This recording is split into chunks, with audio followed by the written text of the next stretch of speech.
Aloha, benvenuti, welcome, g'day everybody, wherever you are around the world. Glad you could join us. Here we are in our Key West studio, floating high up in our starship. Great that you could join us. I'm really looking forward to this webinar because it approaches the information about the UFO material in a way that I think really gives people a very different perspective of what's going on and contrasts two fields. Now, I don't know how many of you are active UFO researchers, but there's quite a few UFO researchers out there that are feeling pretty down and pretty depressed at the moment because the UFO issue seems to be being suppressed by official institutions within the establishment, at least in the United States and elsewhere around the world. And so a lot of UFO researchers are feeling depressed because towards the end of last year, you had this UAP Disclosure Act that looked like it was going to be passed unanimously. Both houses of the US Congress looked like they would accept it. Then it was gutted and only part of it was passed.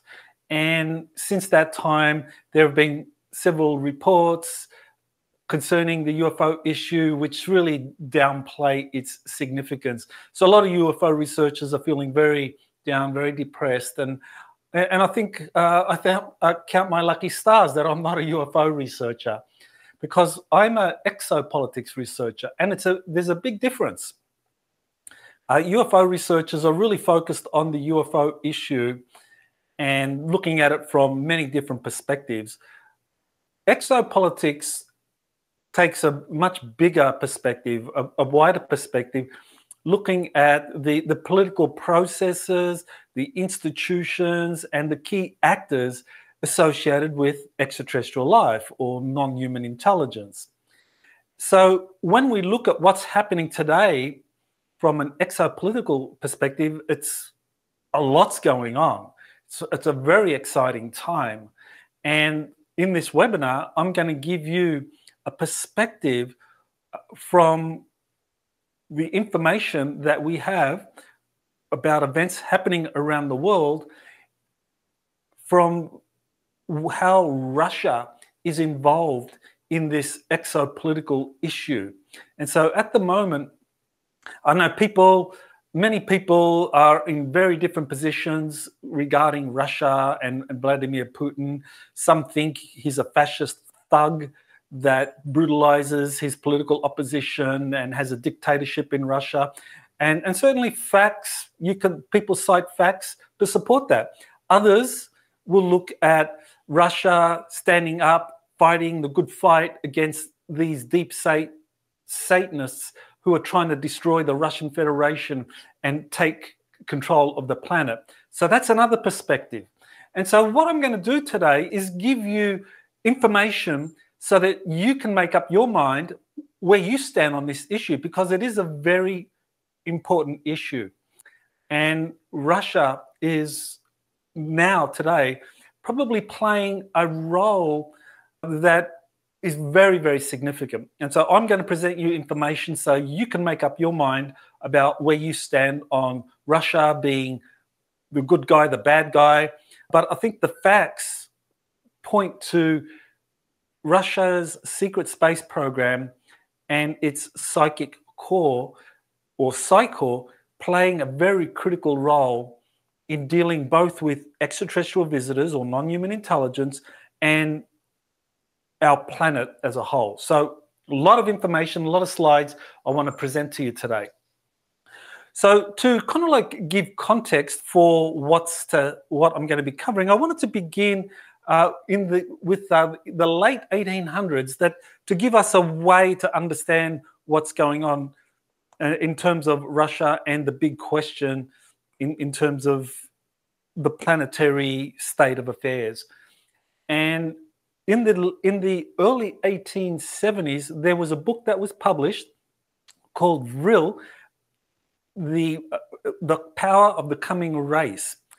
And that book is very important because it discusses these inner earth beings who have the ability to harness this energy, this psychic energy that is called the vril. Now, other cultures will call it chi or prana, life force, but in this book that was very popular with occultists in the 1800s, right across Europe in particular, they understood this as a psychic force that when it's harnessed, people could use it to control nature and advanced technologies from earlier civilizations, or flying machines as they were known. And in this book, Edward Bulwer-Lytton, who was a renowned psychic or occultist himself, he describes a being inside of the inner earth and encountering these inner earth beings who can harness the real energy to master nature and to control advanced technologies. And he said that they had a plan that eventually they would appear on the surface to conquer humanity. I mean, that was what was said in 1871 in this book by Bulwer-Lytton. Now, people have debated whether or not it's a genuine account disguised as fiction, or whether it's just a creative fiction by an author trying to put out a very interesting story.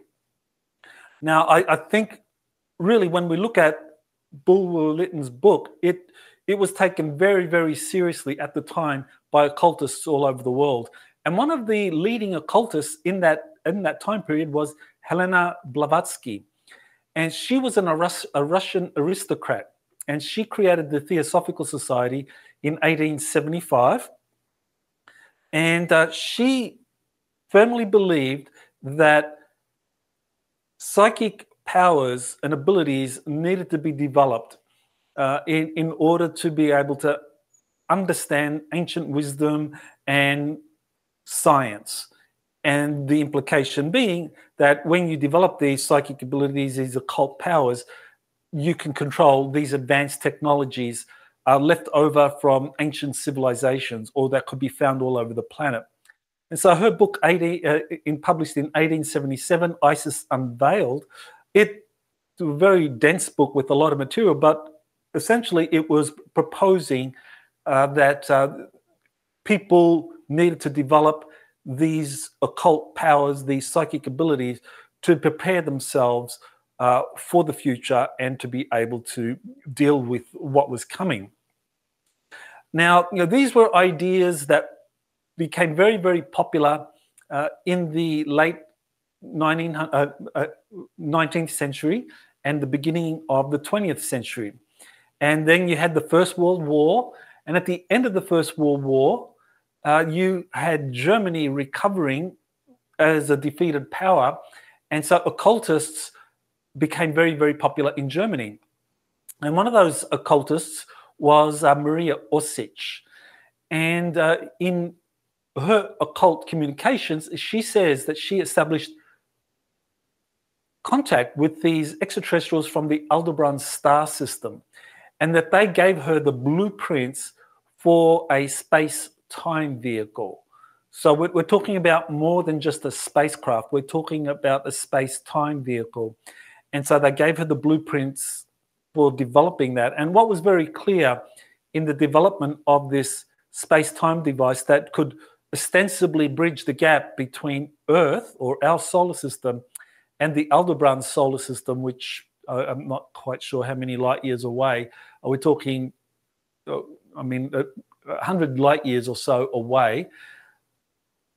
That could be done very easily within a few days. That this was the idea, that this space-time vehicle that she was developing from a blueprint given to her by these Aldebarans, which was written in Sumerian, and it was interpreted by other German occultists who could understand the Sumerian language.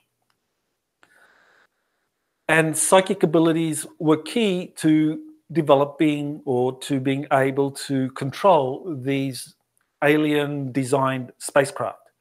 So what we have with the beginning of the kind of like occult movement in Germany was this understanding that psychic abilities were critical for being able to not only influence nature around you, but also to be able to control advanced technologies, ancient technologies in particular. So this was something that was taken over by the Nazi SS in 1933. That's when the Nazis came to power in Germany. Up until that period, you had the Weimar Republic, and Auschwitz was being helped by these Aldebaran or Nordic extraterrestrials, or Nordic-looking extraterrestrials, back in the 1920s and up in the early 1930s, because the Weimar Republic was considered to be a very progressive, open society where a lot of these ideas had the potential for going worldwide. That Germany, the Weimar Republic, was actually a very progressive place, and ideas there could spread all over the planet because it was so open and liberal. Well, the Nazis came in and turned everything upside down, and it became a fascist, Nazi, racist state. But one of the things that they did was that they incorporated a lot of the information that the Vril Society that Maria Orsic had developed and the work that they had done on these space-time vehicles based on designs given to them by Aldebaran extraterrestrials, that the Nazi SS took that over and they understood the importance of psychic abilities, the occult, not only for being able to develop a kind of mastery over nature, but also being able to control these advanced technologies that either are developed in collaboration with extraterrestrials from other star systems such as Aldebaran, or that were being discovered hidden in these underground cavern systems all over the world. And the Nazi SS sponsored expeditions all over the world to find these ancient technologies and the ancient wisdom associated with them, because that was a big part of their program. So all of that is very consistent with that book from 1871 that Edward Bulwer-Lytton wrote, Vril, the Coming Race. So the Nazis, as they began their development of a secret space program, they were being helped by extraterrestrials. And so the Nazis, according to William Tompkins, who was a operative for the US Navy, he was stationed at Naval Air Station San Diego throughout the Second World War. And his assignment was to prepare briefing packets that were the result of debriefings of up to 30 Navy spies embedded in Nazi German corporations. And what these spies were telling Tompkins and Tompkins' officials or senior officers at the Naval Air Station San Diego, including Admiral Riccoboda, was that the Germans had gotten into possession of multiple extraterrestrial spacecraft and that they were building prototypes of these. And according to Tompkins' information, that the Germans had built 38 different prototypes, different designs for flying saucers or cigar-shaped craft, different configurations that the Germans, or the Nazis in particular, hoped to weaponize in time to win the Second World War. So that they developed 38 prototypes. Now, what happened, of course, was that Nazi Germany lost the Second World War, at least as far as the Nazi government in Germany was concerned. Now, there was a significant breakaway faction, and I'll get to that soon. But this is where the Soviet Union enters into the equation, because the Nazis had developed 38 prototypes at different facilities in Germany itself, and also in adjacent occupied areas of Poland and Czechoslovakia. The Nazis had developed top secret research facilities where these prototypes were being developed and flight tested. So at the end of the Second World War, these facilities were overrun by the Russian Red Army. So the Red Army marched in. The Nazis didn't have all that much time to destroy equipment and eliminate the scientists and the technicians that worked on these projects. Many of them were able to get away, even though they did destroy quite a bit, and they did eliminate some of the scientists and the technicians that had worked on these projects with them in these Nazi-occupied countries. But nevertheless, the Germans fled from these facilities, and the Soviets came in and took them over. And they repatriated what was left of the aerospace projects that the Nazis had developed with the help of multiple corporations in Germany and other Nazi-occupied areas. So they, scientists and engineers and the equipment, these were now in the possession of the Red Army. And so the Red Army began to study the hardware that the Nazis had developed. Now, how much did the Soviet Union know about the German secret space program under development?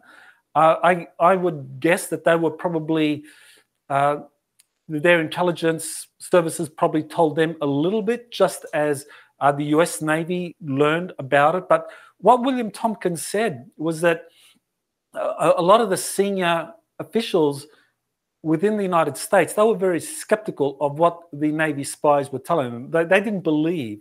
Frankly, a lot of top officials and scientists didn't believe that the Nazis were being helped by extraterrestrials in building advanced spacecraft, even though this was exactly what the Navy spies were telling them.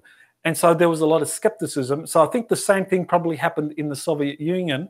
And so that it was only after the Soviets came in, took over control of these former Nazi aerospace projects, or got to speak to the top scientists and engineers and technicians, that they realized that, well, holy cow, the Nazis were really working on flying saucers. And that was would have been a bigger shock for the Red Army and Russia as it was for the US Navy and the Americans at the time.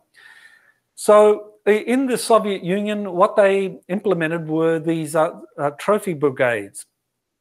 These trophy brigades, this was really a process whereby the victorious Red Army forces that began liberating Eastern Europe from the Nazis, that they would come across different different treasures, whether it was, or anything of value.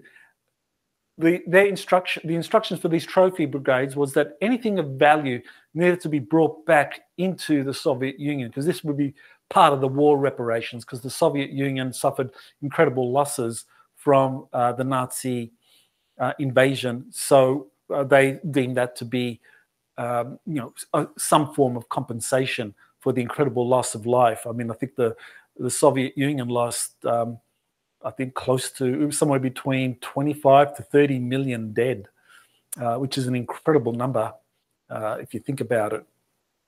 So the Soviet trophy brigades, they were scouring liberated areas of Europe for any kind of valuable technologies. As the Red Army learned just how advanced the Nazi aerospace programs had become, they started up a specific program similar to Operation Paperclip that was implemented by the United States to get any kind of advanced technologies that had weapons applications for the aerospace industry or for the Navy and so forth. So the Soviet equivalent to the US's Operation Paperclip was, and I'm probably mispronouncing this, but Oso Avi Akim. Oso Avi Akim. Okay, all right, that's my best effort. So this Operation Oso Avi Akim was the Soviet equivalent of Operation Paperclip. So top German scientists, along with equipment, were taken to the USSR in October of 1946. Prior to that, all those German scientists, they were forced to work with the Soviet Union in the liberated areas of Europe. But by October 1946, the decision was made that the information was too sensitive. And so they forced 2,500 former Nazi scientists, technicians, and their families, and I think the total number with the families, well, the families themselves, I think was 4,000. So all of they were all taken by rail cars to the Soviet Union. Now, the key Soviet scientist in overseeing this Russian or Soviet version of Operation Paperclip was Sergei Korolev. And he's generally widely known to be the father of the Soviet rocket program and the Soviet space program. And throughout his life, well, the latter period of his life, when he was actually making or designing the rockets that were used for the Soviet space program, he was only referred to as chief designer. That was the term, because he was considered too valuable to the Soviets. They didn't want any identification, any way that he could be identified being released because they feared that he could be assassinated because his skills as a rocket scientist were just considered so valuable. So he was the chief designer for the Soviet space program, and he went to Nazi Germany in September 1945 to recover top aerospace technicians and scientists. Now, the United States had something called Operation Lusty, and that was overseen by the US Army Air Force. And that was an operation whereby teams of Air Force scientists and officials would scour Nazi Germany for these kinds of advanced aerospace projects that would be of value to the US Air Force. And that was headed by Dr. Theodore von Karman.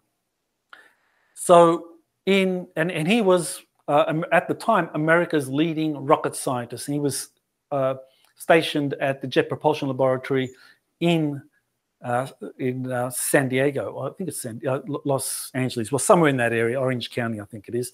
So Sergei Korolev was like the von Karman for the Soviet Union in terms of overseeing this secret effort to gather together the best Soviet or the best German scientists and the equipment and the technologies they were working on, and understand that and decide which of that should be brought back into the country. So that was the role Korolev played as well. So clearly he was a very important figure for the Soviet Union.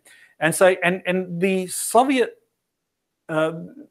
Union decided that those Nazi scientists and technicians would be taken to Kapustin Yar, which is a location kind of in the southern area of Russia, around the Volga River, and that's where the Soviet rocket program would be developed. So these German scientists were taken to Kapustin Yar, and they were working on designing rockets, but also the Soviets were also building atomic weapons, and that they wanted these rockets to be able to deliver atomic weapons. So they were very interested in being able to use rockets for as a weapon.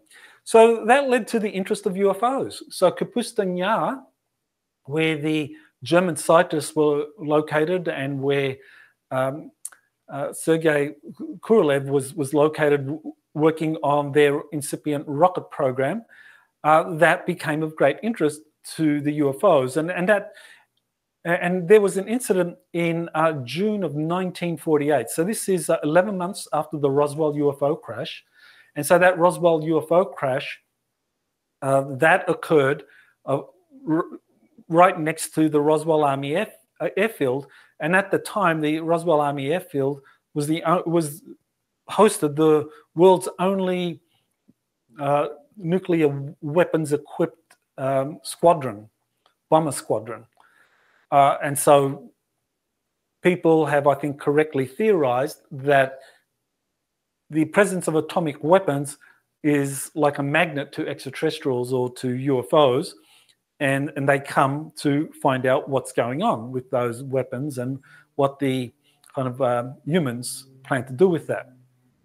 So in this incident in 1948, there was a cigar-shaped craft, and that's I believe it's a photograph of that craft from June of 1948, and it was involved in a dogfight with a Soviet MiG, and missiles were fired at this craft, and there was a crash. So the crash led to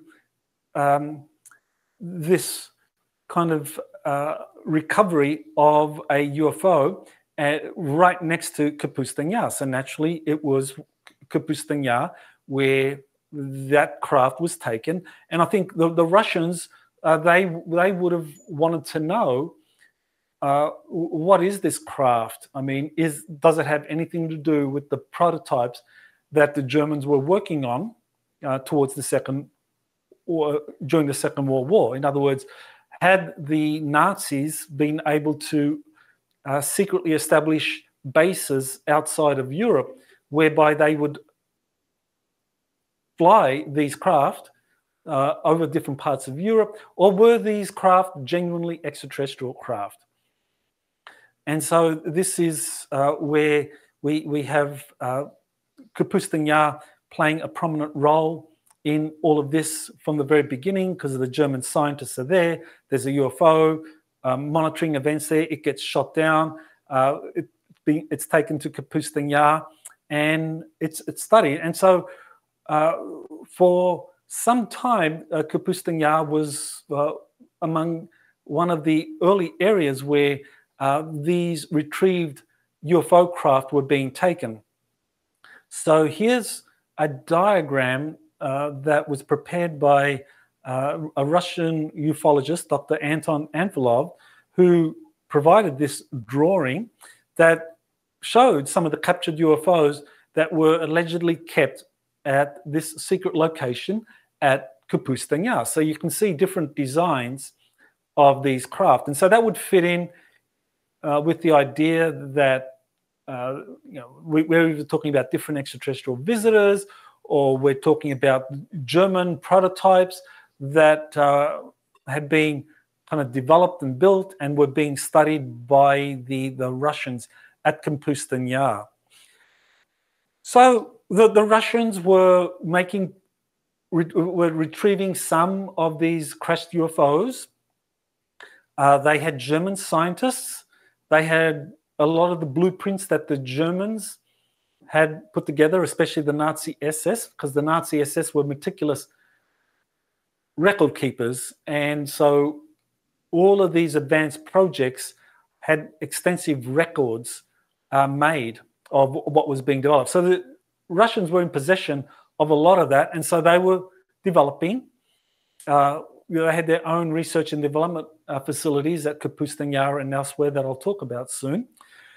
And so their approach was to find out, okay, can we reverse engineer these?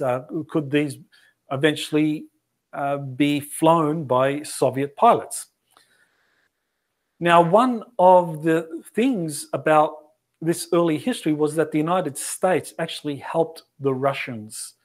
And I think this is supported by the role played by this Vice Admiral Leslie Stevens and the Soviet Union.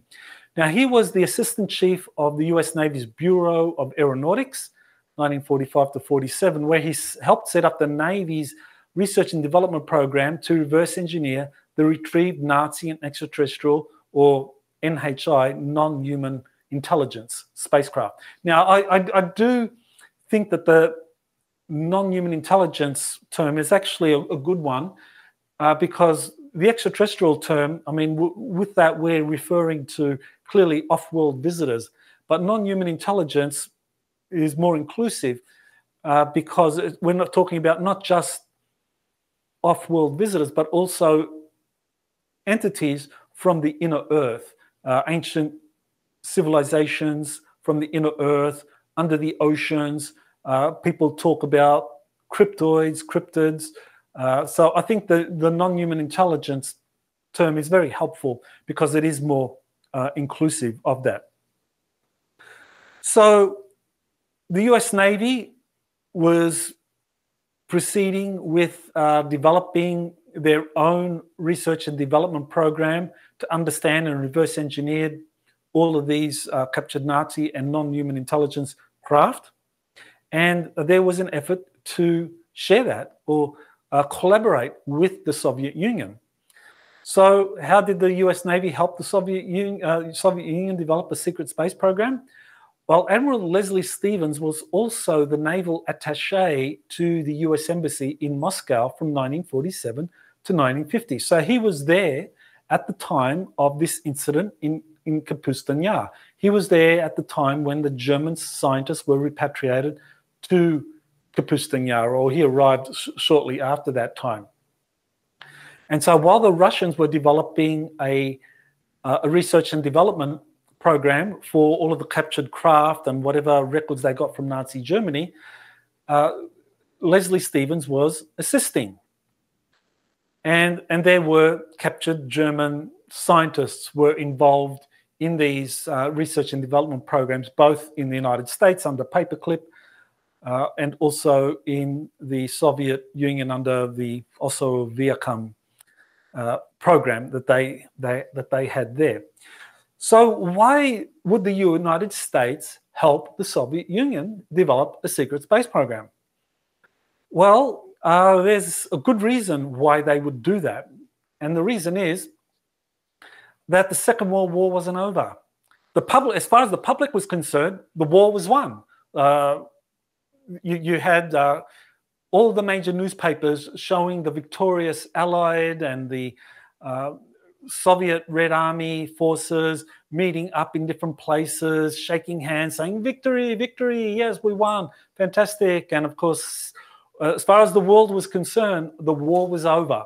So here you have a picture of the US and Soviet soldiers meeting at the River Elbe in April of 1945. So as far as the world was concerned, Nazi Germany was no longer a threat. It was all over.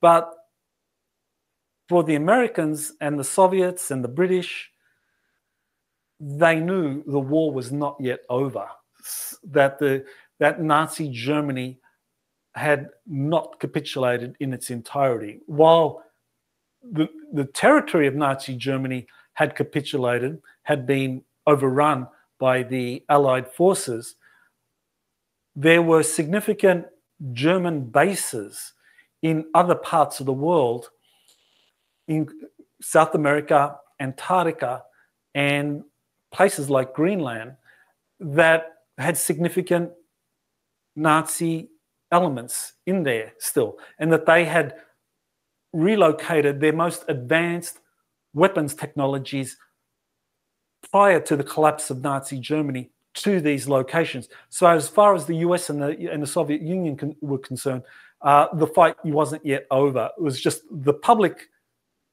side was over, but they now were engaged in a secret war against this breakaway Nazi element that was kind of at that time still not fully known. So this is where we get to the Soviet intelligence on Operation High Jump.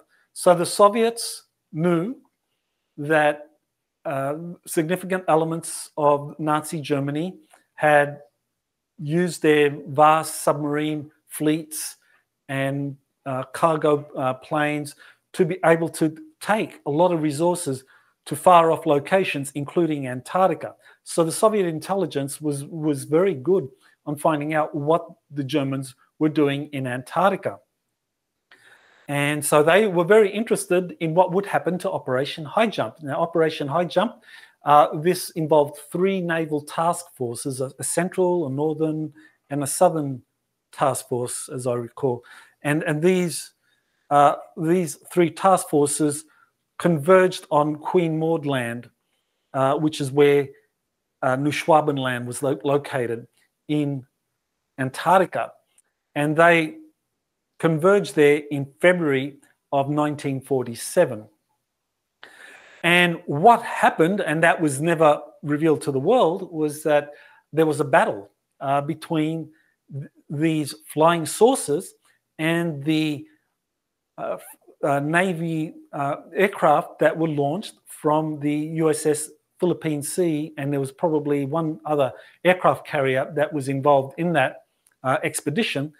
And so there was a significant defeat that was suffered by the Navy's Operation Paperclip, and that the Soviet Union gathered intelligence on this, that they learned the truth, even though, as far as the world was concerned, Operation High Jump was merely just a surveying mission that involved an aircraft carrier with support ships and 2,000 Marines, which, you know, on the face of it is ridiculous. Why would you have 2,000 Marines on a scientific survey?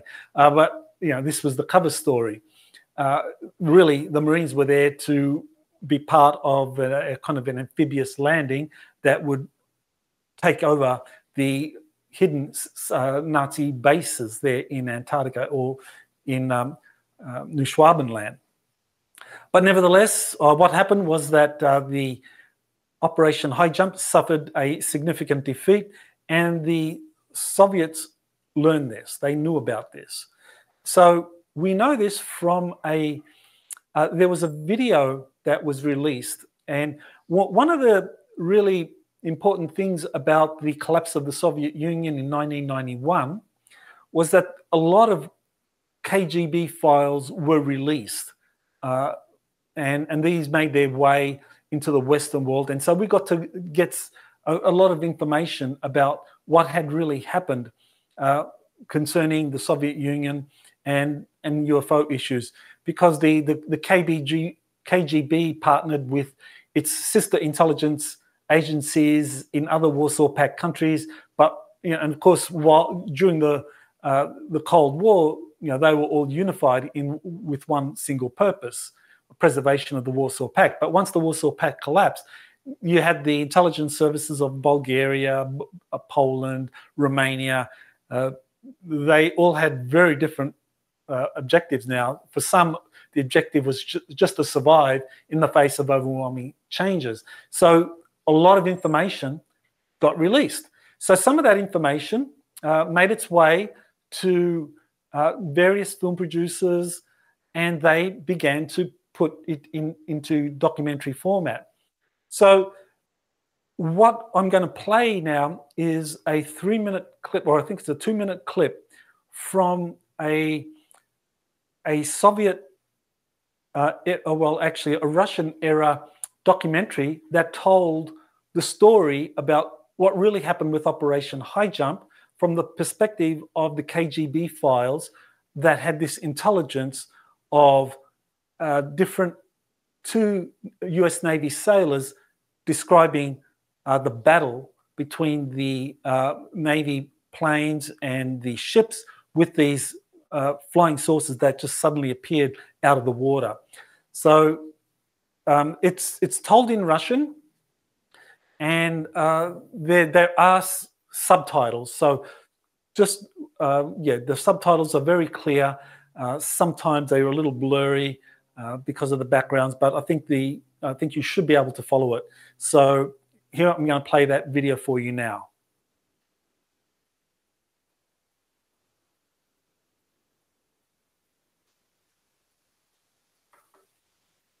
Получает приказ уничтожить нацистскую базу в Антарктиде.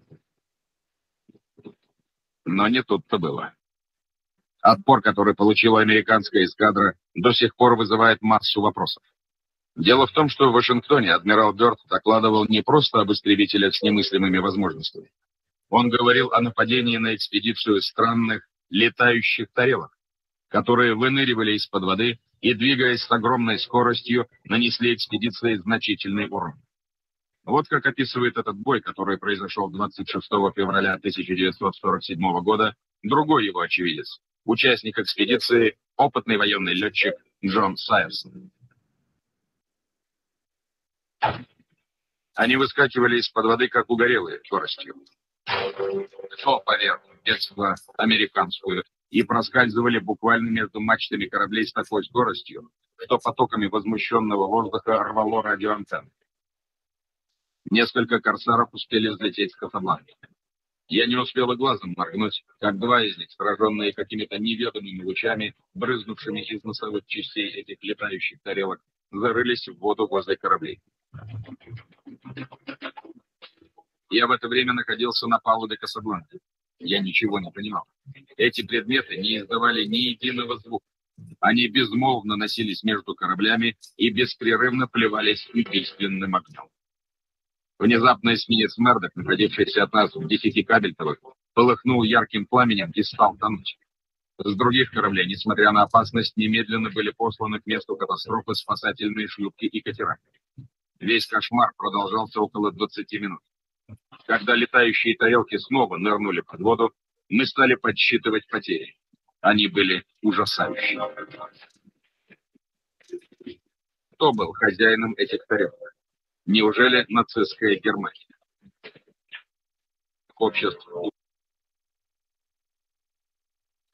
Right, so that documentary, it tells the story of Operation High Jump from the perspective of an attack that happened involving these flying saucer craft that just came out of the ocean that were associated with the Germans who had built a base, a secret base in Antarctica. Now, many people are familiar with Admiral Richard Byrd on his way to Washington, D.C., giving an interview to a Chilean newspaper reporter about a battle that had taken, that there was a new enemy that could fly from pole to pole, and that the US Navy had suffered significant casualties.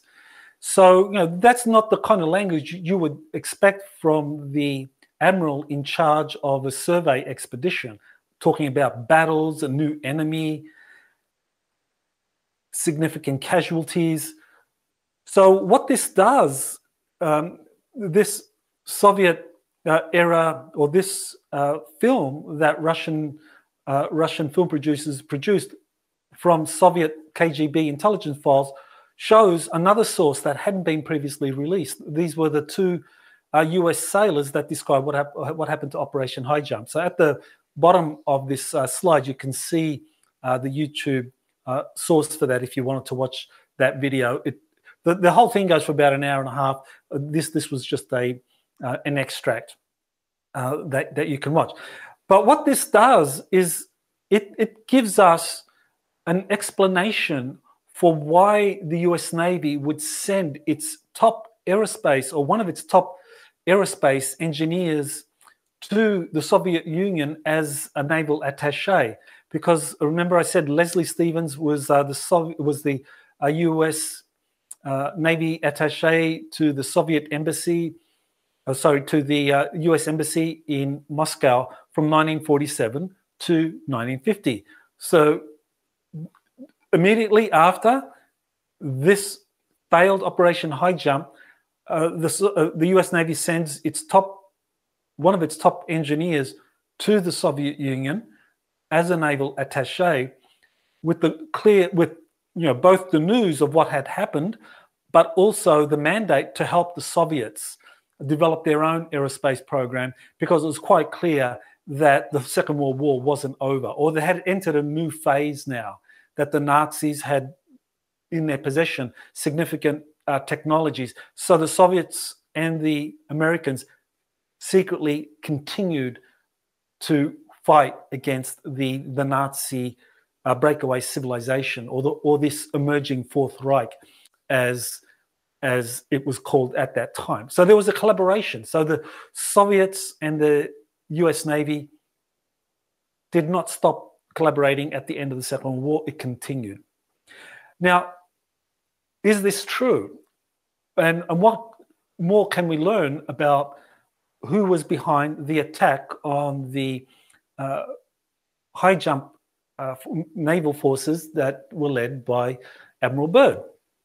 Well, there was a remote viewing session conducted by the Farsight Institute that came up with some very interesting information that I thought gave another perspective on Operation High Jump. Everyone assumed, as well as we just saw, that those flying saucer craft that came out of the water and attacked the ships and the aircraft from Operation High Jump were German. Now, that was the assumption many have had and continue to have. Well, in this remote viewing session, there was a kind of different perspective given, which I thought was worth raising or worth considering. What this remote viewing session did was that it said that yes, Operation High Jump was attacked by flying saucers using directed energy weapons, and in the film they talked about these directed energy weapons being used to shoot down the Navy aircraft.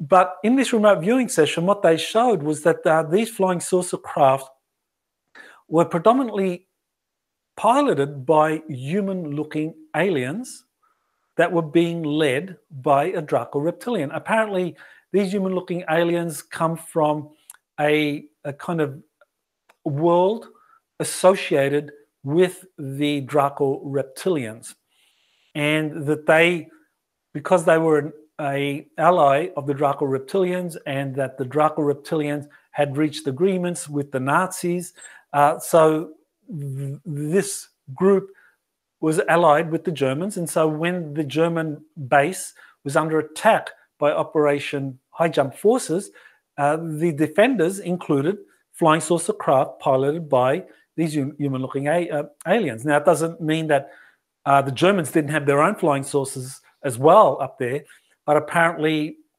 these human-looking aliens, their craft were the ones that did the most damage to Operation High Jump. So there's a lot to this to describe. So what I recommend, if you're interested, is you can go watch this webinar I did. It's a 4-hour webinar intensive where I talk about Antarctica, the Dark Fleet, and humanity's liberation. So I'll go into much more detail into all of this, but it's a fascinating chapter.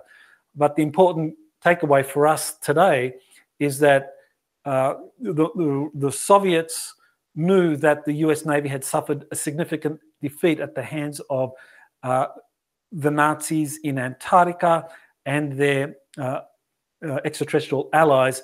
And so there was an urgency for the Soviet Union and the United States militaries to collaborate. And that's why you had Admiral Leslie Stevens there in Moscow, I believe.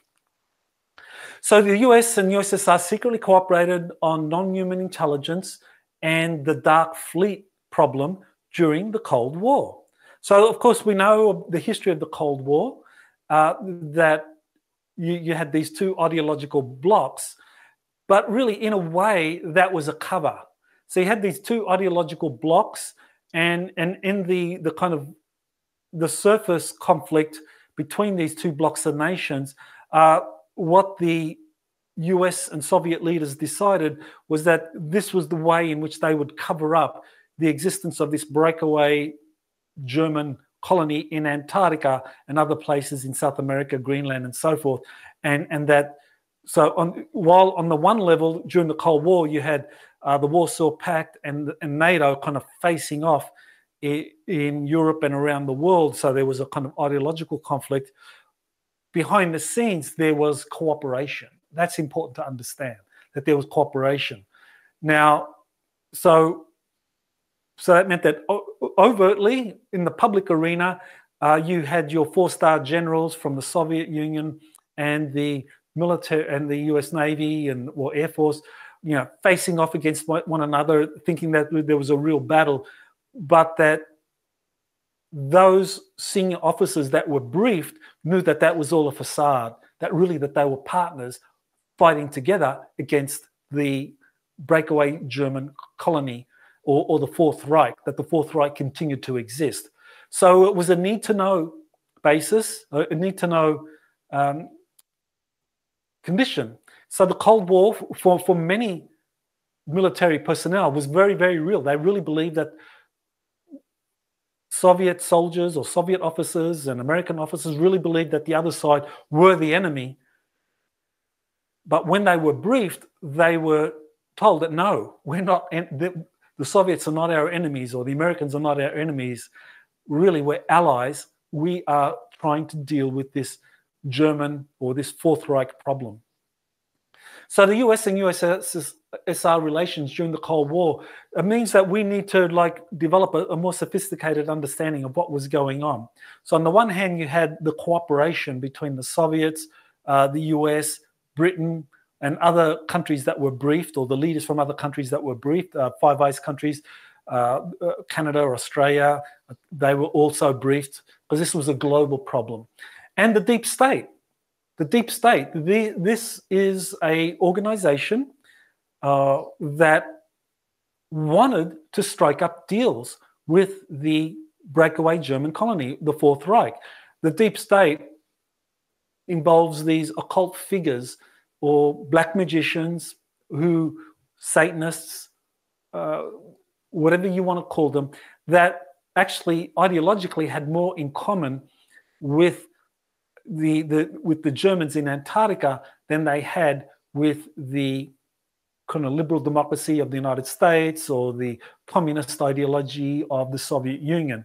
So the deep state is really a multifaceted entity that had allied itself with the breakaway German colony in Antarctica and was really trying to create an environment where deals would be reached with the Germans in Antarctica.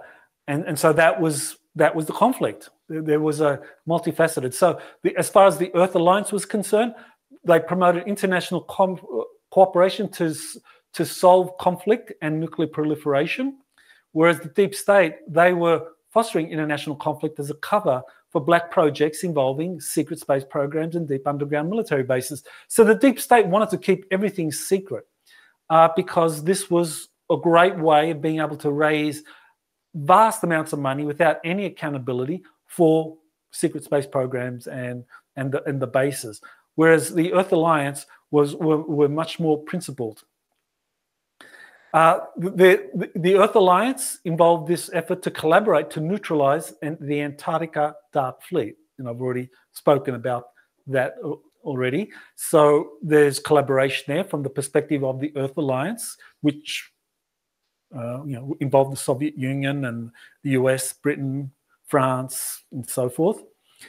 Whereas from the deep state perspective, they wanted to compete and gain technology with the Dark Fleet. In other words, the deep state said, well, the Dark Fleet, they have their own program. We need to get technology from them. So let's strike up agreements and so forth, and we'll try to kind of like outproduce them. We'll try to compete with them. So the Earth Alliance wanted to neutralize the German Dark Fleet presence in Antarctica and elsewhere, whereas the deep state wanted to collaborate or to get technology from them. The Earth Alliance worked with positive non-human intelligence to gain advanced technologies. So they were working with the Pleiadians and the Arcturians and the Sirians, and there's been a lot of literature about that. Today we call those groups the Galactic Federation of Worlds, the Andromeda Council, Ashtar Command. But essentially that collaboration between the Earth Alliance and positive extraterrestrials stretches back right up until this Second World War era. Whereas from the deep state perspective, they wanted to work with negative extraterrestrials because they didn't want to be limited by the kind of ethical constraints that the positive extraterrestrials had. The positive extraterrestrials, they said, well, nuclear weapons, thermonuclear weapons in particular, are a threat not only to your planet, but to the solar system and beyond. So we want you to abandon any kind of development of those. Whereas the deep state, they wanted to develop nuclear weapons to the utmost and also gain advanced technologies from the non-human intelligence. And the negative faction of the extraterrestrials or the non-human intelligence, they had no problem with the Soviet Union or with the United States, Britain, France developing nuclear weapons. They were happy with that, because from their perspective that was good, because an Earth that was heavily armed would be a planet that could be very easily manipulated. So President Kennedy and Soviet Premier Khrushchev were white hats. They worked with the Earth Alliance, or they were cultivated by this Earth Alliance to collaborate, to cooperate in dealing with problems and to promote international collaboration and kind of like do away with this Cold War facade where on the one hand there was this overt conflict that the deep state wanted to perpetuate, but some cooperation in terms of classified programs. So Kennedy and Khrushchev wanted to do away with that. So they agreed to a joint space and lunar missions on November 11, 1963. So this was 11 days before the Kennedy assassination. Kennedy was assassinated on November 22nd. And so I believe that Kennedy was assassinated because of this agreement he had reached with Soviet Premier Khrushchev on information sharing so that the Soviets and the US could have joint space and lunar missions. This effort for international collaboration was anathema to the deep state, so they wanted to get rid of that initiative. So Kennedy was assassinated, and 1 year later, or less than a year later, Nikita Khrushchev was removed from power in the Soviet Union. So I think that gives you a little bit of an idea of the overall context here for this kind of different approaches to either collaborating or confronting the Soviet Union and the US, either collaborating or confronting one another and dealing with this kind of extraterrestrial non-human problem and what was happening with the German breakaway civilization or the Fourth Reich. So Soviet UFO crash retrieval operations continued throughout the Cold War era. So Dr. Anton Anfilov, who I've interviewed now 5 times, he has given a lot of information about the Soviet UFO crash retrieval program. So he has interviewed hundreds of Russian whistleblowers. He's been given UFO documents discussing UFO crash retrieval operations. So he has a wealth of information from a Russian perspective on the crash retrieval operations that were happening there. And one of the discoveries he made was that there was an ancient underground system of tunnels built by non-human intelligence that the Kremlin found and that it repurposed for building deep underground military bases. So that's a very important insight there. So you have in that diagram, you have a picture of an insectoid. So according to Dr. Anfilov, the insectoids, especially the praying mantis ones, are the oldest civilization on Earth.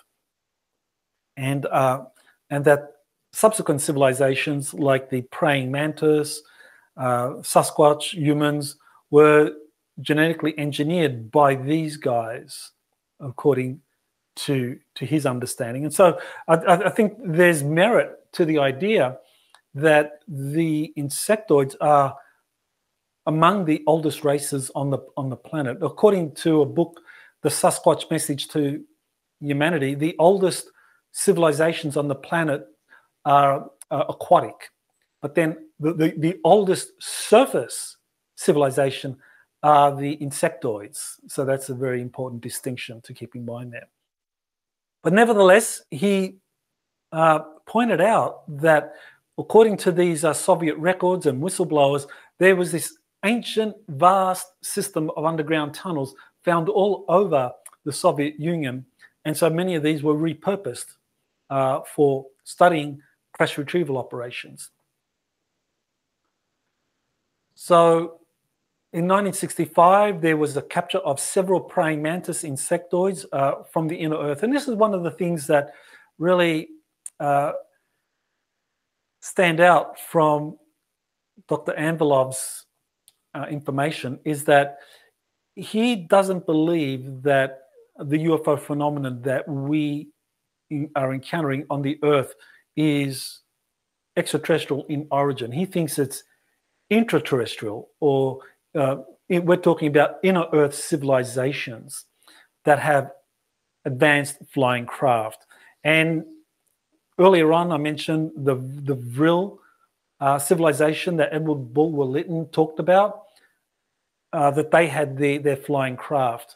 And so this is the sort of thing that, according to Anton Anvilov, actually is something that is very, very common, that most of the craft, if not all of the craft that is seen, come from the inner Earth rather than being extraterrestrial in origin. So UFO crash retrieval operations involve inner Earth or cryptid spacecraft, or the cryptoids. So he has identified 4 deep underground military bases, or 4 facilities that the Russians have used for their reverse engineering programs. So in our second interview, and you can find it on my website, it's there, Russia's UFO crash retrieval and reverse engineering programs, part 2. He describes 4 critical facilities used by the USSR in studying these. He believes that Kapustin Yar was just really more about the rocket missile program, that as far as the research and development of these retrieved craft are concerned, most of those studies were done in other facilities. And that would make sense. If Kapustin Yar was where the German scientists were taken after the Second World War, then you would actually might have an intelligence problem if that's where you had your premier reverse engineering programs. So it makes sense that there were other areas that the Soviets used as their kind of primary R&D facilities for studying these retrieved craft. So one of the key places, probably the most important in terms of history, was Zhukovsky, the Zhukovsky facility, which is a multi-level underground facility at the Gromov Flight Research Institute next to Zhukovsky Airport. So Zhukovsky Airport is the main international airport for the Soviet, or was, well, today for the Russian Federation. So you see the map, and you can see the Zhukovsky airport there. And below you can see where it is in relation to there. It's right there. You can see it right there. That's about where the Zhukovsky airport and the underground complex is in relation to Moscow, which is right there. So that's facility is the kind of functional equivalent to Wright-Patterson Air Force Base. So the Zhukovsky facility was run by the Soviet military, by the Red Army, in particular its aerospace forces, and did things very similar to Wright-Patterson Air Force Base in terms of studying captured or retrieved aerospace vehicles from all over the world. The second location is a very significant one, is in the Ural Mountains, which is Russia's equivalent to the S2 or S4 facility at Area 51. Area 51, you have 2 facilities. You have the Groom Lake facility, where you have all the spy planes being built and advanced aerospace projects. And then you have the S2 and S4 facility, and that deals with all of the non-human intelligence and biological entities. So this facility in the Ural Mountains was built inside of a massive cavern system that was first built by non-human intelligence. Again, the Soviets found a vast network of underground tunnels throughout its territory, and so it just repurposed a lot of these. For its own deep underground military bases. Much cheaper to repurpose or retrofit a captured facility as opposed to building one from scratch. So transfer of most UFO material from the Zhukovsky airport and, of course, from Kapustin Yar happened in 1991. So in 1991, as the Soviet Union was collapsing, as this kind of like vast intelligence network that had been established during the Warsaw Pact times was collapsing, and all the different intelligence services were dividing. Even the Soviet Union was breaking up into 15 constituent republics. It was decided that the most advanced aerospace and reverse engineering projects would be taken to this facility in the Ural Mountains. So that happened in 1991, just as the Soviet Union collapsed. So one of these facilities is at the Taganay National Park. You might not be able to read that, but if you do a Google search, you'll find Taganay National Park there in the right there in the Ural Mountains, and so you get to see the Ural Mountains kind of like right there. Those are the Ural Mountains. So it's kind of like it divides. Ural Mountains separate European Russia, which is this portion of Russia, St. Petersburg, Moscow, we're all here, and from Asiatic Russia, which comprises Siberia, mainly Siberia. The third facility is Novosibirsk, which I believe just means New Siberia. So that's the equivalent of Russia's Dugway. Well, I should say, without confusing it too much, the United States uses this remote facility in Utah called Dugway Proving Grounds to have built a vast deep underground military base, probably again retrofitted or repurposed from some ancient cavern system that was built by much older civilizations. So Novosibirsk has something similar. And so there's an aviation plant in eastern Siberia, and beneath that is where you have a vast kind of like complex for conducting research and development and reverse engineering of a captured non-human intelligence craft. So this is the Novosibirsk plant in East Siberia. And so here you have the kind of cover program.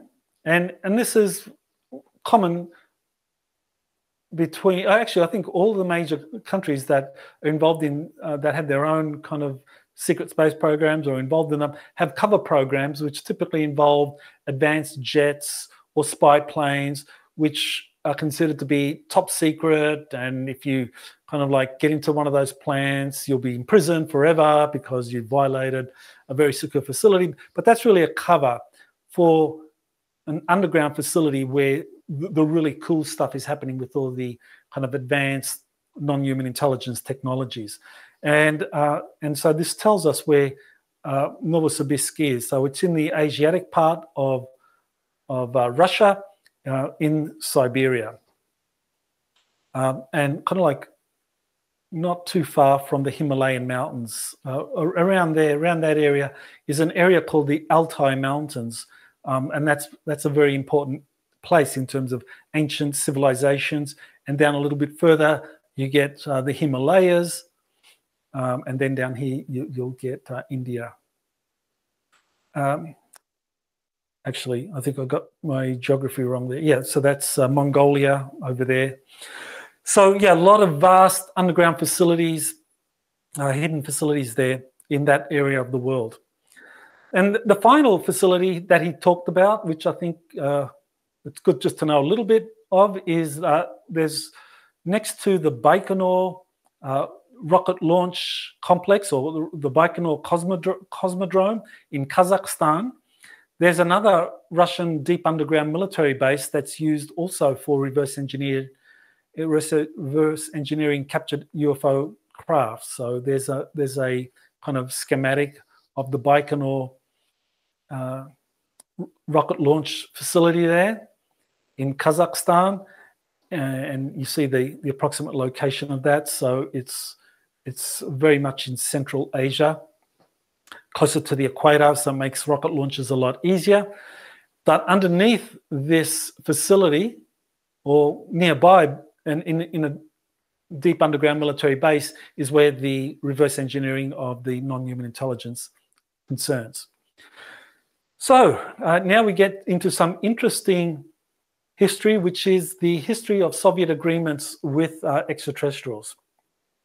So according to Dr. Antolov, even in Soviet times, Soviet Union interacted with these alien species.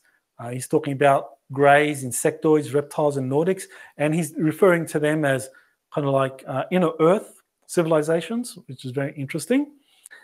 And they also had agreements with aliens as well as the USA had. So just as the US had agreements with different extraterrestrial groups, so did the Soviet Union. The history of the Soviet top secret space program starts back when Stalin died in 1953 and Nikita Khrushchev became the Soviet leader. It was a very good time for the beginning of the Soviet secret space program. So I assume there that one of the reasons for that was that Khrushchev was much more open in terms of sharing information among allies, whereas Joseph Stalin was much more suspicious and secretive, and so that hampered collaboration and genuine scientific breakthroughs in studying these technologies. Okay, so the USSR research and development was also being helped by extraterrestrials. There's a source, a US source, that kind of confirms what Anton Antolov just shared. And that is this a majestic document, a Defense Intelligence Agency document that was classified ultra top secret. It's a majestic document, and that describes extraterrestrial babies being dropped off in the US and the intent to do the same for the USSR. So there's an article I have on my website where I talk about that. So if you do a screen capture, you'll get to be able to find that article very easily on my website. So this is the quote from the leaked DIA document. It said, quote, "The EBE saw little harm in allowing us to keep the remains of his spacecraft." So there was a crash in 1948 in Aztec, New Mexico. "Since he felt our understanding of it would only gradually develop. He did suggest that his people would probably have to drop one in similar condition in the lapse of the Soviet Union just for the balance of things to be sustained." So that's very interesting from the perspective of extraterrestrials, that they felt ethically bound that any information or any technology from their civilization that found its way to the United States, that similar technology had to be shared with the Soviet Union. So this suggests some sort of reciprocity or some sort of balance had to be maintained to preserve the non-interference principle, I guess, even though, of course, if you're dropping off advanced technologies for a less evolved civilization, you're interfering, but I guess balancing out that would make it ethically, I guess, more palatable. So this idea that extraterrestrials would drop off babies to be raised as normal humans who could then help civilization evolve is something that is discussed by other sources as well. Now, one of the contactees that has been talking about his contacts and about his unique life circumstances is Jerry Wills, and he learned that he was dropped off as a baby on Earth, and that would explain some very interesting things about him, especially in terms of advanced healing skills, and also would explain his contact experiences.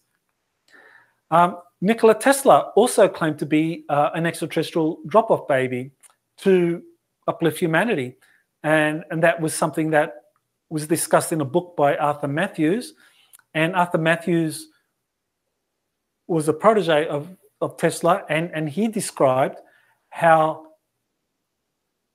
he was also told by extraterrestrials he was in contact with that Tesla was dropped off as a baby. So that, in his mind, confirmed that, yes, Tesla was one of these examples of these babies that would be dropped off and raised. And another author that discussed this was Margaret Storm. Well, there are other sources describing how the Soviet Union were being helped by extraterrestrials in developing advanced technologies. So one of those sources is a famous female test pilot from the Soviet Union, Colonel Marina Popovich, and she said, quote, "Former Soviet President Mikhail Gorbachev functioned as an extraterrestrial frontman, receiving messages from outer space that motivated him to carry out profound historical changes." So that's in a book by Philip Mantle and Paul Stonehill, Russia's Roswell Incident. Similarly, Anton Anfilov said that, according to his sources, that Gorbachev did have meetings with extraterrestrials as well. What he said was, quote, "Mikhail Gorbachev, he had direct meeting with aliens in 1985, March 17, when 2 UFOs landed in northeast of Moscow near Pirogovsky Nature Forest Reserve.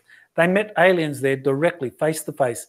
And Michael Gorbachev, he was very well informed about the alien problem." So aliens, friendly, I guess we can assume that these are friendly, human-looking extraterrestrials, were having meetings with prominent Soviet leaders with the purpose of helping them kind of advance both technologically and culturally to move society forward. So very interesting that a former prime minister of Russia, who was also a president for a 4-year period between consecutive presidential terms of Vladimir Putin, was Dmitry Medvedev. So the Prime Minister Medvedev describes a secret organization operating in Russia and worldwide that monitors extraterrestrial living amongst us. So not only were extraterrestrials meeting Soviet leaders, but there's also an organization set up that is global in scope that monitors extraterrestrials living amongst us. And he talked about all Russian presidents, when they assume office, getting 2 separate files, and these separate files actually tell them what is going on as far as the extraterrestrial issue is concerned, and extraterrestrials living amongst us. So there's a video clip here. And now the language, sorry, I've muted it because I'll have to read the subtitles, and I assume very few of you understand Russian. Now, the important thing to keep in mind here is to watch Dmitry Medvedev's body language in terms of how serious he is, as opposed to the journalist who seems to be in disbelief and just hard to believe what is being told. So this was recorded on December 7, 2012, after a TV interview. So it was kind of like, in a way, a hot mic incident that was caught on camera. So watch the body language here. So I'll read out the text, the subtitles, so that way you can follow it along. So the interview begins. Reporter, "Mr. Prime Minister, you know everything. Have aliens visited Earth?" And Medvedev replies, "I tell you for the first and last time, together with a nuclear suitcase, the president, nuclear suitcase that has a folder, that's top secret, and it's entirely devoted to strangers who visited our planet. So there's a nuclear weapons folder and a aliens visited our planet folder. The report is provided by the special service which handles the control of aliens in our country. So there's a special service, a kind of men in black. After a presidential term, 2 folders and a nuclear small suitcase are transferred to the new president. You can receive more detailed information having watched the Chronicle documentary film of the same name. So he is talking about Men in Black. So of course she's hysterical at this point. Reporter, oh, you mean how many of them amongst us? I can't tell you, otherwise there'll be a panic. So this is a cleaned up version of what was said, but he was describing a top secret folder containing 2 files, one concerning nuclear codes and the other concerning aliens living amongst us, and that there's this special service, something like the Men in Black, that, as we understand, that monitors aliens all over the world. There's also the example of a former Russian governor, and he was a president of the World Chess Federation, and he says that he was taken to another planet by aliens. And what was very interesting was that he gave an interview in May of 2010, and he gave this interview on Russian TV on a very prominent show, and there was a lot of criticism about this governor, in terms of him saying that he was taken by aliens who took him from his penthouse apartment for a number of hours, and he was on their spacecraft and saw a lot of things, and that this led to an outcry among skeptics who said, well, Putin needs to sack this guy because he's obviously mentally deranged. But Putin said, no, he's good. So right there, you have a very important indication about President Vladimir Putin's mindset towards the alien question. I think he was in favor of disclosure. He was someone that he allowed the governor of this Russian Republic to speak openly while keeping his job. That, unprecedented. That would never happen in the United States. And Kurson Ilumzhinov said that the extraterrestrials were humanoid, so human-looking, and gave him a ship tour and took him to another world. So here's a photograph of a cigar-shaped craft of one of these, possibly an inner Earth civilization that was taken in the Caucasus region. So is this an inner Earth spacecraft? Now, according to the information Anton Anfilov has shared with me, the inner Earthers, some of their craft that had crashed were cigar-shaped. And I mentioned that 1948 incident at Kapustin Yar. That was also a cigar-shaped craft. So right there, this is not necessarily extraterrestrial. It could be from the inner Earth.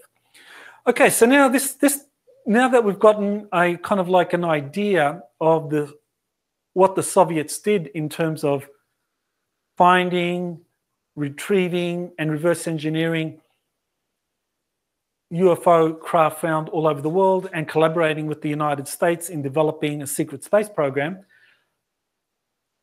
what about the psychic side of things? What about the development of Soviet psychic research?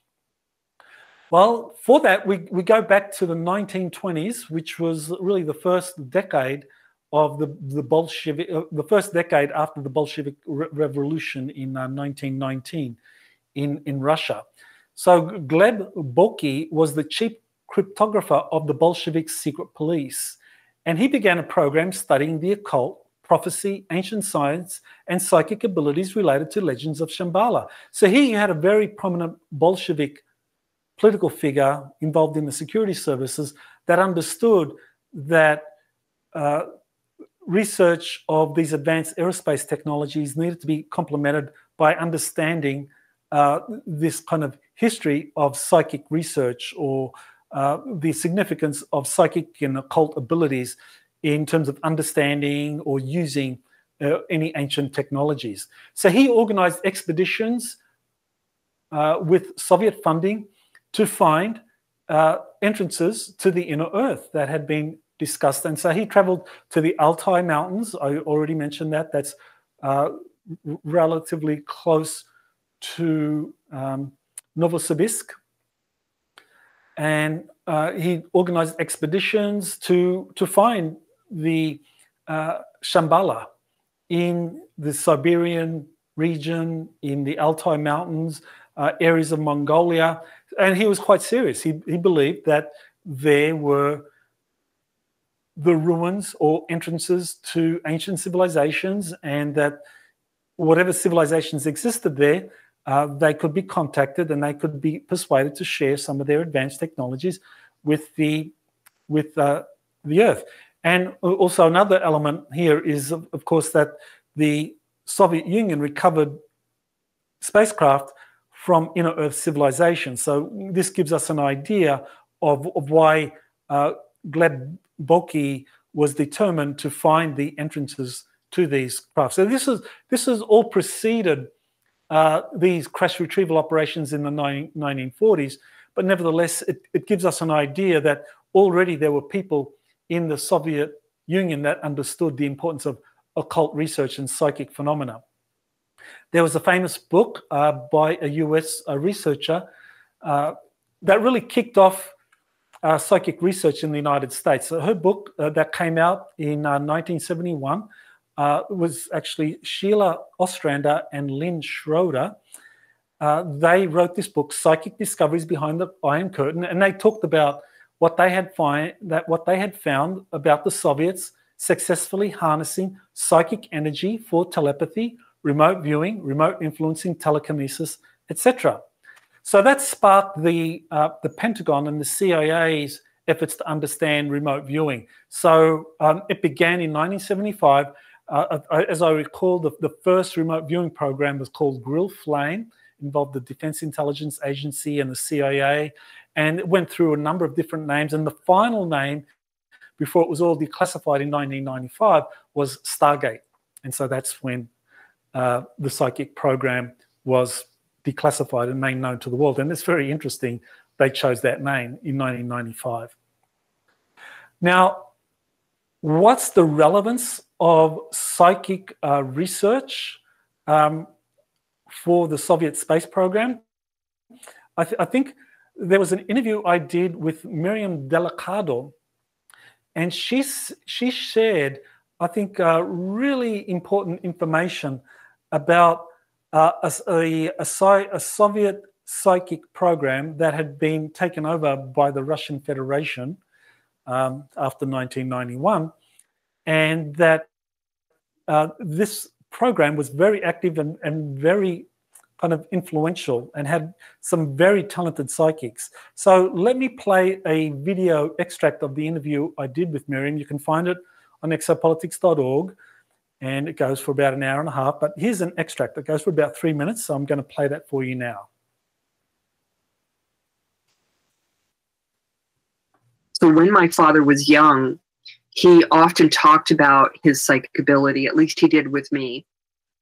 And he drilled something into my mind when I was young. And he kept saying that when he was on the streets of Paris during the war, the Second World War, and he was very young, when he was on the streets of Paris, that he was approached by what he called the Russian psychic army. And he said, if they ever come to you, if they ever come, never go with them, no matter what they say. He said, those people will never let you go. He said, if you go with them, you can never leave. There's nowhere to hide, because wherever you go, they can get a group of them together and they just have to use their minds and they'll kill you. So don't ever go with them. So I thought he was crazy, right? I'm thinking he's nuts. And he was crazy to a degree, but also the most brilliant man I've ever known. So at 22, very shortly after I had this experience with the direct contact, I was working in a yogurt shop that had glass as the wall to the outside street.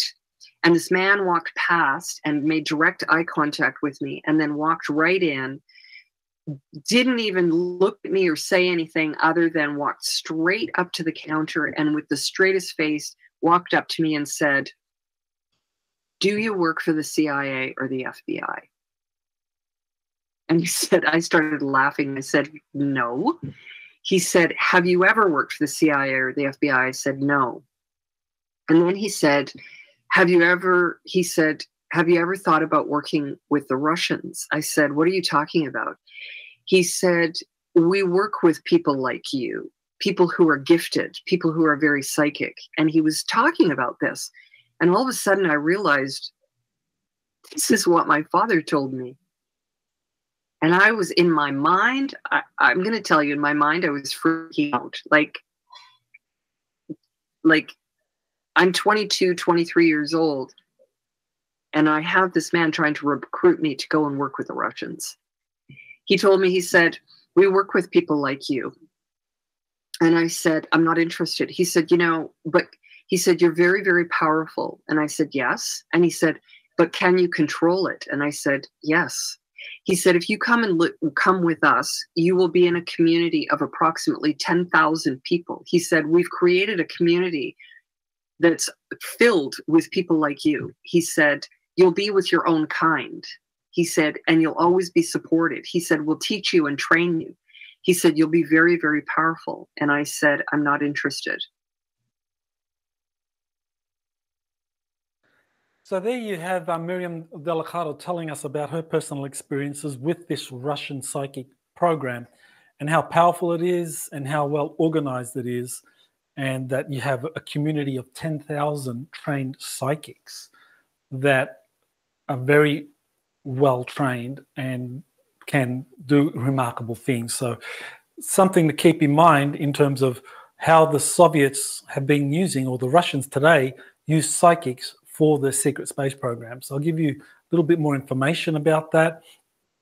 So the Psi Corps, that's what we can call them, this psychic core of 10,000, they assist with secret space programs, deep underground military bases, and alien relations.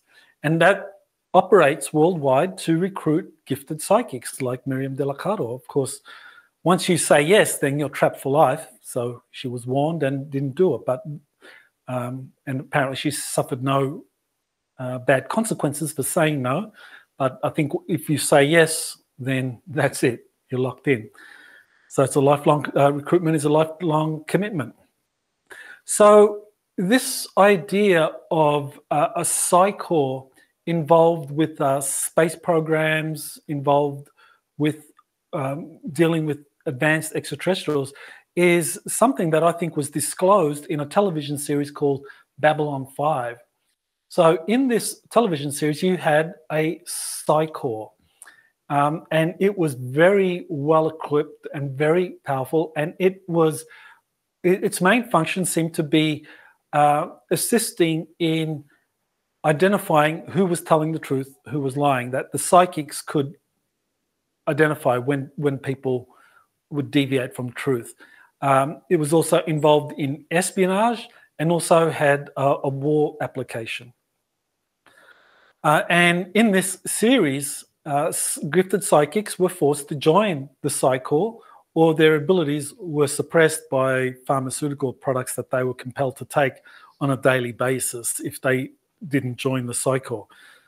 So a very interesting soft disclosure initiative. And I think this is a way in which we in the general public are often given information that helps us prepare for the time when official disclosure happens.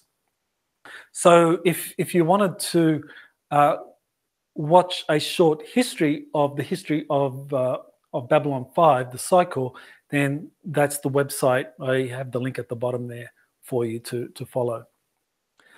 So Anton Anfilov, I asked him about the existence of a Psi-core, as Miriam Delacotta described it, and he had some more interesting information to share about this Psi-core in terms of how it was involved in the Russian secret space program. So let me play you now a clip from this interview I did with Anton Anfilov that came out just this week. So, and in it, he talks about Nazi Germany using this global network of tunnels. So everyone is using these global network of tunnels. The Russians are using it, the Americans are using it, the Nazis used it, British, Australians are using it, so everyone's using it. And he's saying that the use of psychics was standard operating procedure. So just as the Germans used psychics, the Vril program and the Nazi SS, and so he elaborates more about this. So let me play this video clip for you.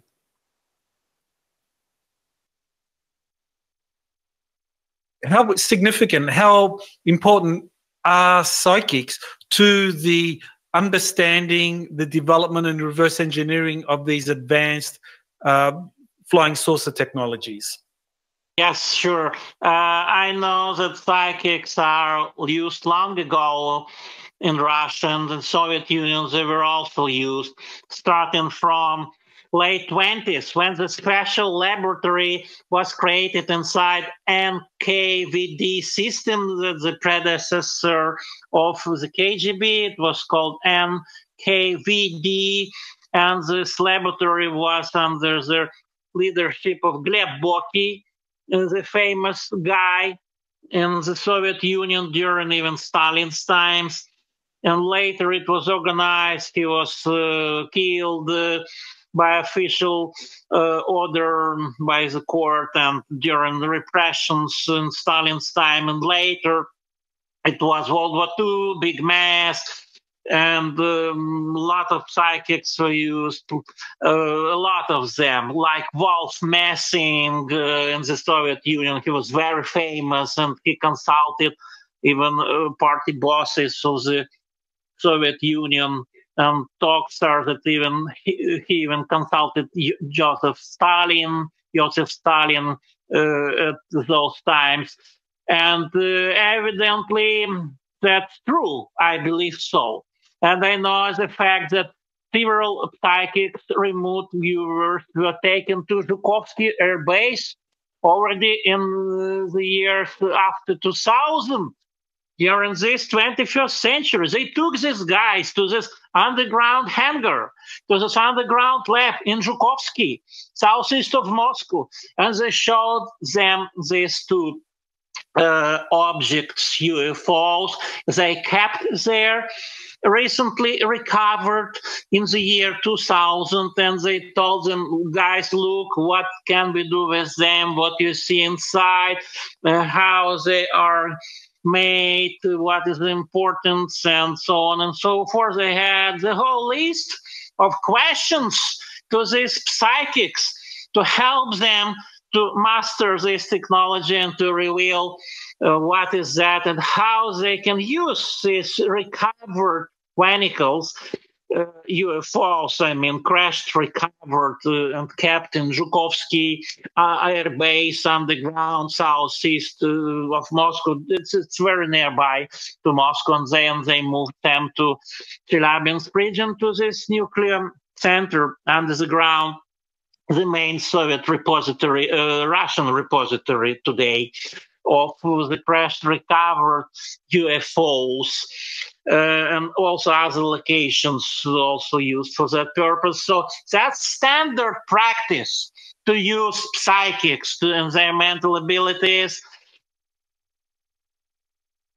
So there you have Anton Anfilov confirming that psychics are a very important part of the Russian secret space program, and that in fact they are standard operating procedure in that. Now he mentioned one of these psychics that were part of the Soviet program was a famous Polish psychic used by the Soviet Union to understand crashed UFOs and extraterrestrial life. So you can imagine the scenario. You know, the Russians recover a crashed UFO. You know, what is this? What is the life form in here? Let's get a psychic. And so that's what happened. And so that was the beginning of the Russian program to develop a Psi-korpus that could help them deal with UFOs, alien life, and so forth. Now, Joseph Stalin used Wolf Messing and also other senior Soviet leaders used him, excuse me, and he was that talented and he was that influential at the time. Now, Russia had a secret astronaut corps, and this was a secret group of KGB cosmonauts that were trained for space missions dating back to Yuri Gagarin in 1961. So just as the United States had the NASA space program training astronauts, and the Air Force and the NRO trained their own cadre of military astronauts that was a secret, the Soviet Union was doing the same thing. So this was not publicly revealed. And these pilots or these cosmonauts were considered expendable. They were KGB operatives or cosmonauts. So this relates to a series of secret Soviet moon missions. They were called Lunokhod missions that were publicly declared to be unmanned lunar landing probes, but in fact they had these military cosmonauts on them, and there were about a dozen one-way missions according to an ex-KGB operative. So yeah, Russia had, or the Soviets had their own secret KGB cosmonaut cadre. So this is where we get into a very interesting and controversial topic, which is the existence of these so-called Soviet cosmospheres. So did these exist, or do they exist even today? According to Dr. Peter Beta, a former general counsel of the Export-Import Bank under the Kennedy administration in the 1960s, he claimed that the Soviet Union deployed cosmospheres in the 1970s, and that the Soviets had developed directed energy weapons and used those directed energy weapons that were on these cosmospheres to destroy a secret US military moon base. Quite controversial. It was called Battle of Harvest Moon, according to Beta. And in one of his audio letters, he said concerning the Soviet cosmospheres destroying a secret NSA moon base in 1977, he said, quote, "Diego Garcia, my friends, is the new spaceport from which secret missions to the moon have been launched during the building of the moon base." So he was saying that Diego Garcia was used for ferrying supplies and equipment and personnel to this secret moon base, which is quite credible, and that it was built, but then it was destroyed by the Soviets.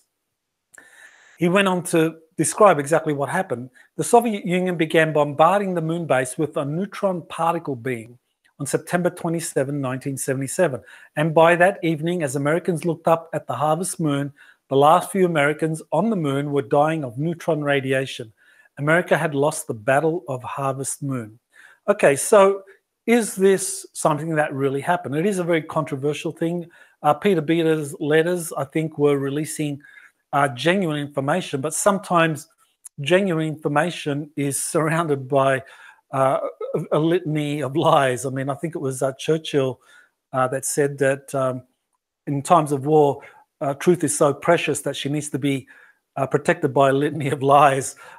So similarly, in this time of, was in a so-called time of peace, but really behind the scenes, war continues.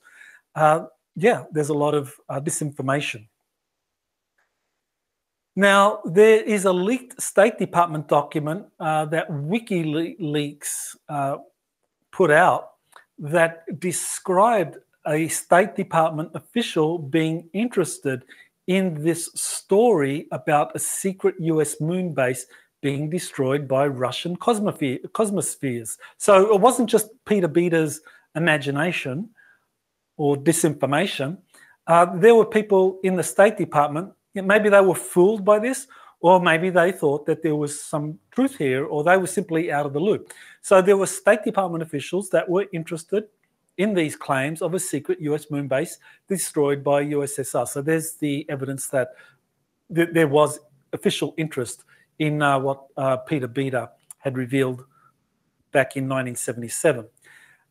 So does this document really just suggest that the State Department officials at the time that made this inquiry were relatively junior officials and they were simply out of the loop? Very possible, because this was a very low classified. I think it was unclassified, but nevertheless, it shows that this was information that had aroused the curiosity of public officials.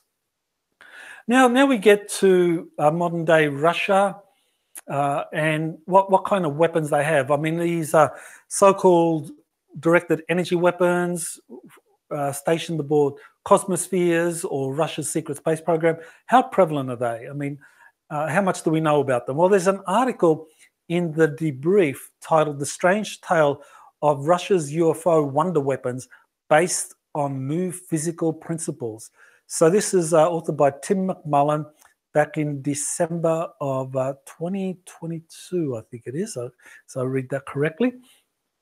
So what is written in this article was in 2012, President Putin declared that Russia's long-term military goals included, quote, the creation of weapons based on new physical principles, beam, okay, so directed energy weapons, beam weapons, geophysical, well, we're talking about scalar weapons there, producing earthquakes, seismic activity, weather modification, wave, we're probably talking about some kind of electromagnetic frequencies that could be used for warfare against foreign populations. Genetic, well, all sorts of genetic experiments that have been happening, genetic weapons. And psychophysical, that's a very interesting one. Psychophysical, I think that's alluding to psychic weapons for the long-term military. So here there's an allusion, I think, to Russia's Psi-korpus. So psychophysical, telekinesis, Psi-korpus, I think that's probably a major part of this effort to militarize or to equip Russia for long-term military preparedness against future threats. So, as I've already mentioned, there was cooperation between Russia and the US and the United Kingdom in reverse engineering crash UFOs. I talked about Leslie Stevens. And Anton Anfilov confirmed this, that this cooperation was ongoing, even during the Cold War. Sometimes crashes did happen in Russia and teams from Britain or the US took part. They were involved in these activities and recovery operations. It wasn't that simple, but after the year 2000, all of this stopped and Russia took control, and actually now they have now a Russian secret space program. So I think what Anfilov is pointing to here is that progress on a Soviet secret space program was relatively slow. It wasn't nearly as advanced as the US program, and that because the Soviet Union and post-Soviet Russia, especially up until the year 2000, technologically was behind the US, they were relatively, well, they were content to allow the US to take the lead and build whatever spacecraft, and that the Russians would get something of that off the back end. But that after 2000, President Putin stopped all of that, and Russia began developing in earnest its own secret space program. So this takes me to the question of, well, how does a country go through the process of developing a secret space program? Well, it seems that countries that do this typically have a lot of expertise in building submarines. They have vast submarine fleets. Certainly the Nazis had a vast submarine fleet, and that they used some of those for ferrying supplies to Antarctica, Greenland, and so forth, where they would build their bases. Now, by the time of nuclear propulsion systems were developed in the 1950s for submarines, there was new energy sources that were developed, classified energy sources, where you could retrofit a submarine so it could become a spacecraft. Because the submarine, the design of a submarine, is not only something that is very compatible with underwater travel and depth, it can also be used in space. So if you replace the propeller shaft and the energy supply with some of the classified technologies that were developed for secret space programs, then a nuclear-powered submarine can be fairly easily retrofitted to become a dual-purpose submarine and spacecraft. So William Tompkins says that Nazi Germany used some of these submarines for developing some of its first cigar-shaped craft using submarine designs that had been retrofitted with exotic power systems, or even nuclear power systems, nuclear fusion power systems. Now, in the case of the United States, the USS Nautilus, according to Tompkins, was retrofitted in the late 1970s. So after it was performed its service, by the 1970s, the USS Nautilus was, I guess, decommissioned. I don't know the exact date where it was decommissioned, but it was actually retrofitted. An anti-gravity engine or device was put in there. The nuclear fission power system was replaced by a nuclear fusion power system able to generate sufficient energy so that that anti-gravity technology that was put in there could levitate that craft into space. So now we get to the Soviet-Russian submarine fleet, which is also nuclear powered. So the Soviets and the Russian Federation have a history of building very large, very powerful nuclear powered submarines that could be easily retrofitted for a secret space program. So yeah, the USSR had a large submarine fleet, and that they also retrofitted submarines for space travel. So that was something that Anton Anvilov confirmed, as I recall. Now, Russia's secret space program and the Solar Warden program, well, what's the connection between those two? Well, we know from the disclosures of Gary McKinnon, where he talked about fleet-to-fleet transfers and non-terrestrial officers, and he saw a cigar-shaped craft, that he was describing these cigar-shaped ships or craft, anti-gravity craft, that were part of a US Navy secret space program. And Russia possesses a similar, even though a smaller space fleet than the Navy's Solar Warden program.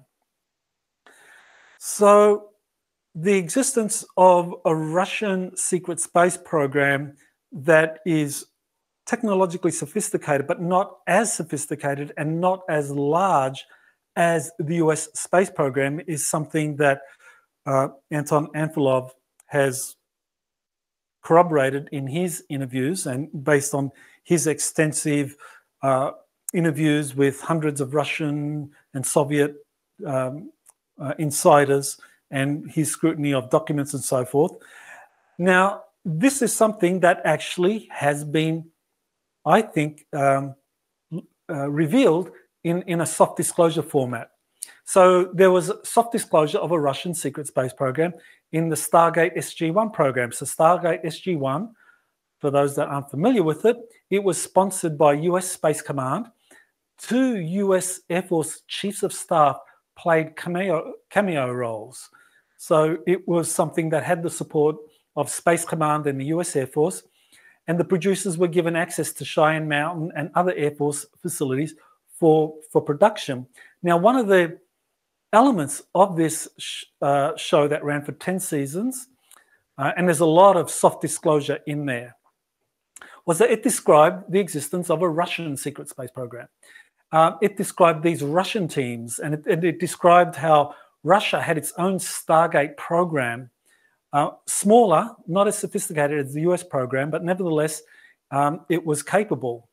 And so it used that for some time, and then when it ran into trouble, it chose to share everything with the United States and got compensation in terms of information and some technology that was used for building its own advanced space technologies. And so Russia got through this arrangement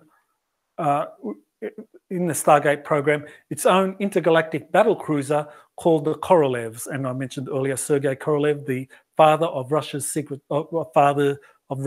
space program, conventional space program. So here the first Russian battle cruiser or mothership was the Korolev. So I think that is soft disclosure. Now, let's get into some of the kind of other sources that describe the kind of weapons capabilities of the Russian secret space program and what that relates to today. So is Russia using weapons developed with extraterrestrial help in the Syrian civil war? So Veterans Today has been around for, is an internet news blog that claims to have access to a lot of information from military veterans who are knowledgeable about some of these classified programs. And one of those veterans claims that Russia was given advanced weapons technologies by extraterrestrials to help it oppose deep state efforts to initiate wars in the Middle East countries such as Syria. So that is a very important point.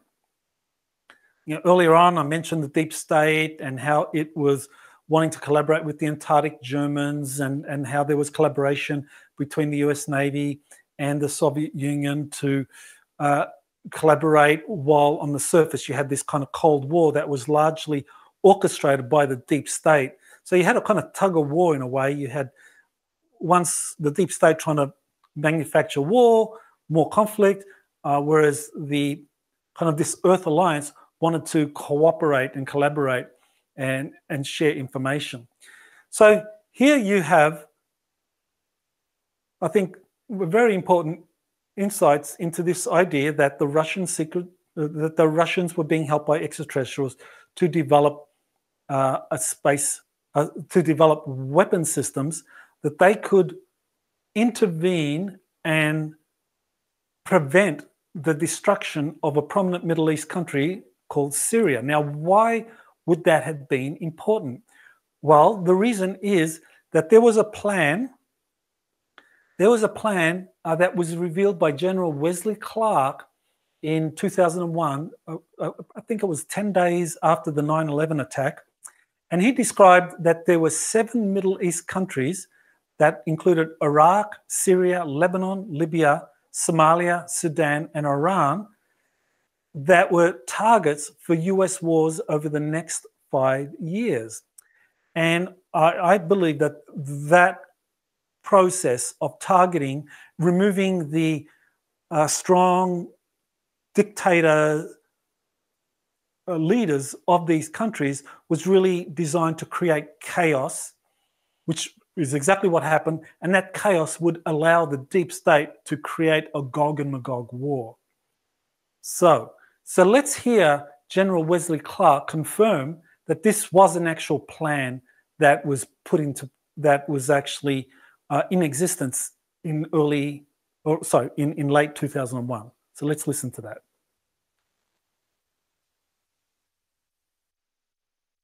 hello to some of the people on the joint staff who had used to work for me. And one of the generals called me and he said, "Sir, you got to come in. You got to come in and talk to me a second." I said, "Well, you're too busy." He said, No. He says, "We made the decision. We're going to war with Iraq." This was on or about the 20th of September. I said, "We're going to war with Iraq. Why?" He said, "I don't know." He said, "I guess they don't know what else to do." So I said, "Well, did they find some information connecting Saddam to Al-Qaeda?" He said, No. He says, "There's nothing new that way. They just made the decision to go to war with Iraq." He said, "I guess it's like we don't know what to do about terrorists, but we got a good military and we can take down governments." And he said, "I guess if the only tool you have is a hammer, every problem has to look like a nail." So I came back to see him a few weeks later, and by that time we were bombing in Afghanistan. I said, "Are we still going to war with Iraq?" And he said, "Oh, it's worse than that." He said, he reached over on his desk, he picked up a piece of paper. He said, I just got this down from upstairs, meaning the Secretary of Defense office today. And he said, "It's the memo that describes how we're going to take out 7 countries in 5 years, starting with Iraq and then Syria, Lebanon, Libya, Somalia, Sudan, and finishing off Iran." I said, "Is it classified?" He said, "Yes, sir." I said, "Well, don't show it to me."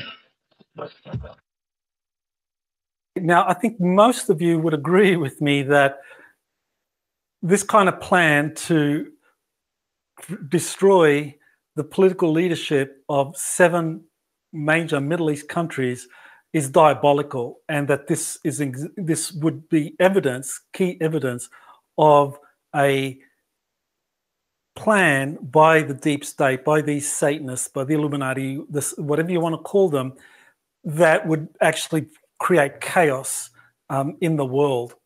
And so I think most of you would agree with me that that is actually a bad or evil thing. So that by implication would mean that any country that opposed that plan, that stopped that plan, by definition would be good. And that's very important, because we'll keep that in mind, because that's going to become very critical very shortly, and I will explain. So let me go on to this Gog and Magog war. So what was it that the deep state was trying to create in terms of the destruction of 7 Middle East countries? What they were trying to do is to create a war, a Gog and Magog war, manufacturing World War III. In the book of Revelations, quote, "And when the 1,000 years are finished, Satan shall be loosed out of his prison and shall come forth to deceive the nations which are in the 4 corners of the earth, Gog and Magog, to gather them together to the war, the number of whom is as the sand of the sea." Now, if you look at that map, you can see that that map includes some prominent Middle East countries, as well as Russia, Ukraine, Turkey, and so forth, and Iran. Now, there's these other countries that were part, the 7 countries that would make up that General Wesley Clark described. They are part of these lands that historically belonged to Gog and Magog. So here you have a reference to these different areas, including Turkey, and how these countries would, in the end times, be part of an alliance that would wage war against Israel in the final days. So I think what we can see here in trying to undermine these 7 countries, these Middle East countries, that the deep state wanted to create the conditions for a Gog and Magog war, which would fulfill Revelations and create chaos in a key region of the world that would bring about the end times through some final cataclysmic war, like a regional war, like a World War III. So that was their plan. So I discussed that plan in one of my webinars at the end of 2023, the Deep State Plan for a Gog and Magog War. So I'll go into detail there. So for those of you that want to find out more, you can get it there. Now, the key obstacle to this plan was Russia's Putin. Vladimir Putin was the man leading the country that had the history, the culture, the weapons to withstand the deep state plan to create this Gog and Magog war. And that's very important, because I know there's a lot of people, and probably some of you watching this, that say, well, Russia's a fascist state and Putin is this monstrous dictator. And, I don't quibble with those that say Putin is a dictator and that he passes policies, kind of like ruling out any kind of political dissidents and so forth. Yeah, that's what's going on. But that doesn't make him an evil person. It just makes him a classic kind of authoritarian leader. Just because you're an authoritarian leader doesn't make you an evil or bad person. I mean, there have been many authoritarian leaders that have been considered good historically. But the fact that Putin and Russia have stood up to this deep state plan, I think, is very, very important. For those that have difficulty accepting Putin is a good guy, don't accept that he's a good guy. Accept that he's an authoritarian leader that is acting for a good cause. And that good cause is to stop this deep state plan to bring about a Gog and Magog war that would destroy the Middle East and bring in the nuclear superpowers, Russia and the United States, and suck in China as well. And Putin was the main obstacle to this. And I think that makes Putin, in my mind, a good guy, or if not so much a good guy, a vehicle of divine purpose, a positive divine purpose. Now, some of you may have difficulty accepting that. It's a bridge too far, Michael, and so forth. Well, here's someone who agrees. Edgar Cayce had this prophecy about Russia. And he said, through Russia comes the hope of the world, not in respect to what is sometimes termed communism or Bolshevism, no, but freedom, that each man will live for his fellow man. The principle has been born there. It will take years for it to be crystallized, yet out of Russia comes again the hope of the world. Well, what did he mean by that? Freedom. I don't think he was talking about freedom in the sense of democracy, because democracy is a system of governance that can be easily manipulated, as we see in the United States. We have lobby groups that control the Congress, and the Congress acts for the interests of lobby groups rather than constituents. So he's not talking about freedom in the sense of democracy as we understand it. He was talking about freedom from the sons of Belial, that the sons of Belial was this satanic force that destroyed Atlantis, and that its modern incarnation is known by many names, whether you call it the Cabal, the Illuminati, the Deep State, the family, whatever you want to call it. He says that this organization is what suppresses human freedom. And if you destroy that organization, then you, by definition, free humanity. And that is exactly what Russia under Putin is doing. He is freeing humanity from the sons of Belial, who are today the deep state, the modern deep state, trying to create a Gog and Magog war in the Middle East that would basically bring about a third world war. And here's another psychic that had something to say about Vladimir Putin in this regard of him being a vehicle and Russia being a vehicle of kind of like divine, a positive divine purpose. The Bulgarian mystic Baba Vanga, she was blind, she predicted, quote, all will thaw as if ice, only one remain untouched, Vladimir's glory, the glory of Russia. Okay, so what does she mean there? Now, I think she's quite clearly alluding to Vladimir Putin, and he would be the only one remaining. The only one remaining from one. From what? The only one remaining from the onslaught of the deep state. in the United States, you did have a leader. There was a leader, and I know I'm going to upset a lot of people by saying this, but Donald Trump was someone that opposed the deep state, which is why the deep state has been trying desperately to get rid of him, and even now trying to stop him from winning the 2024 election. But I don't want to talk about Trump in this presentation, but I just want to point out that Trump was truly an obstacle to the deep state agenda, but he was effectively neutralized and removed from power. And I think that's what Baba Vanga means, that in the end of the day, the only world leader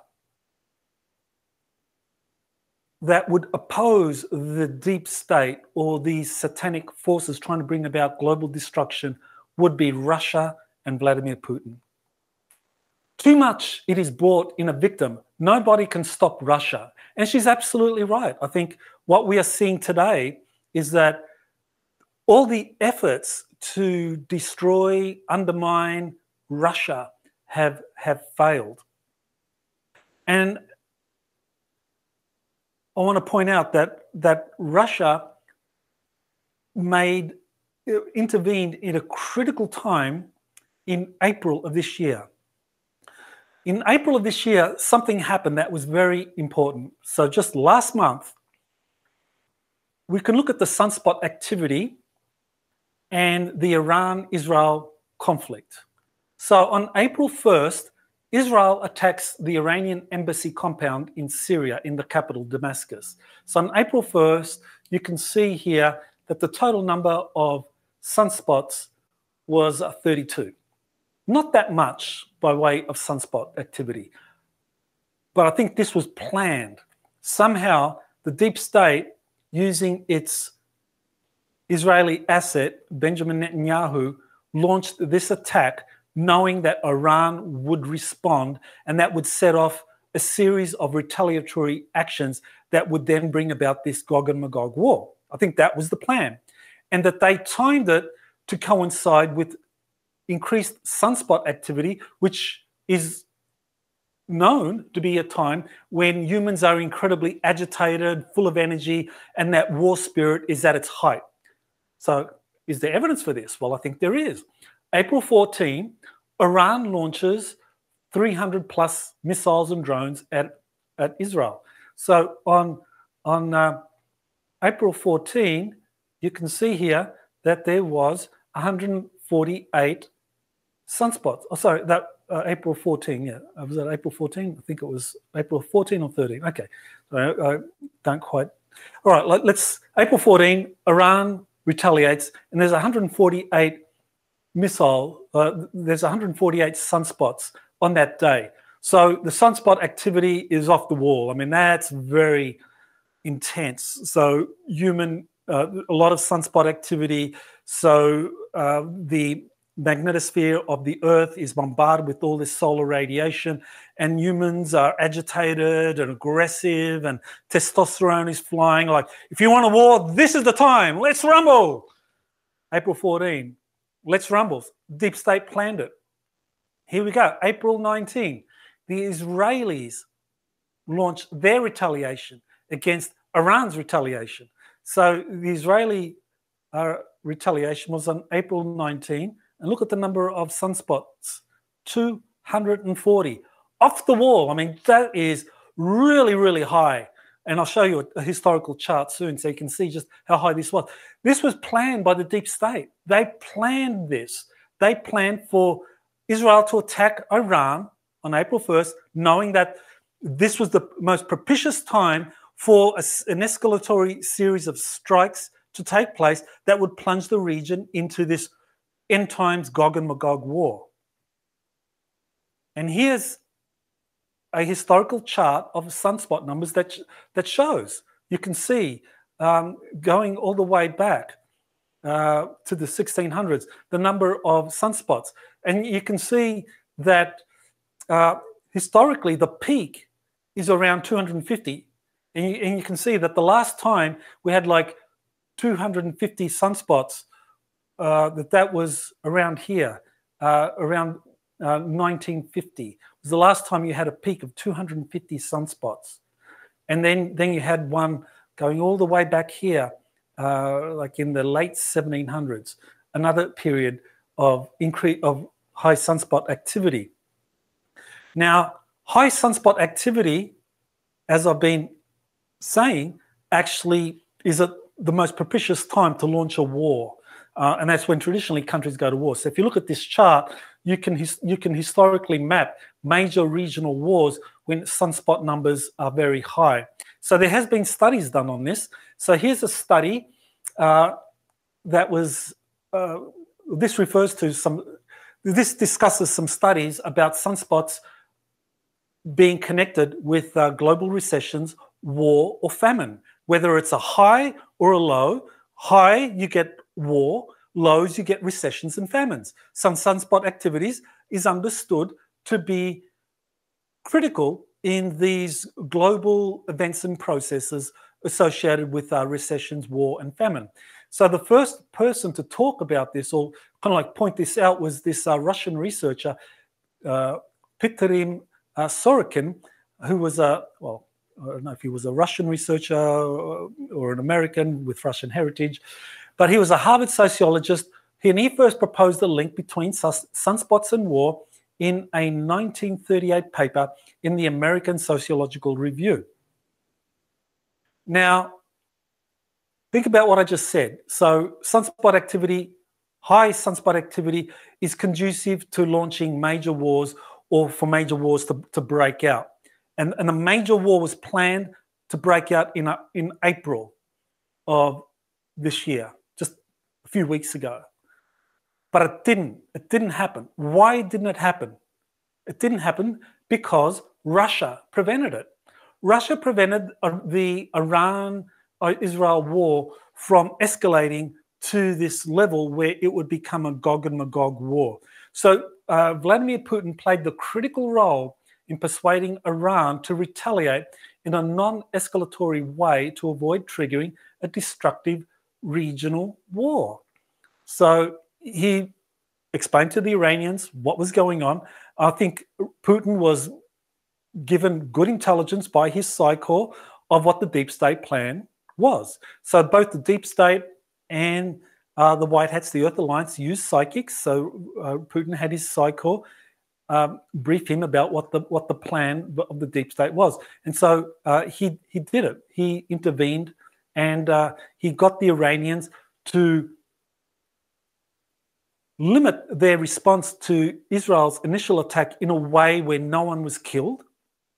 That was very important, because the Israelis would then lack sufficient justification for launching an overwhelming strike targeting Iranian cities or military facilities, causing many fatalities, because the Russians had arranged with White Hats within the United States, because there are White Hats in the military in the United States, and Russia and the American White Hats, what we can call the Earth Alliance, made the arrangement and said, well, look, if the Iranians launch their strike, they can say what they want about it, but they don't kill any Israelis, then we can persuade the Israelis to stand down.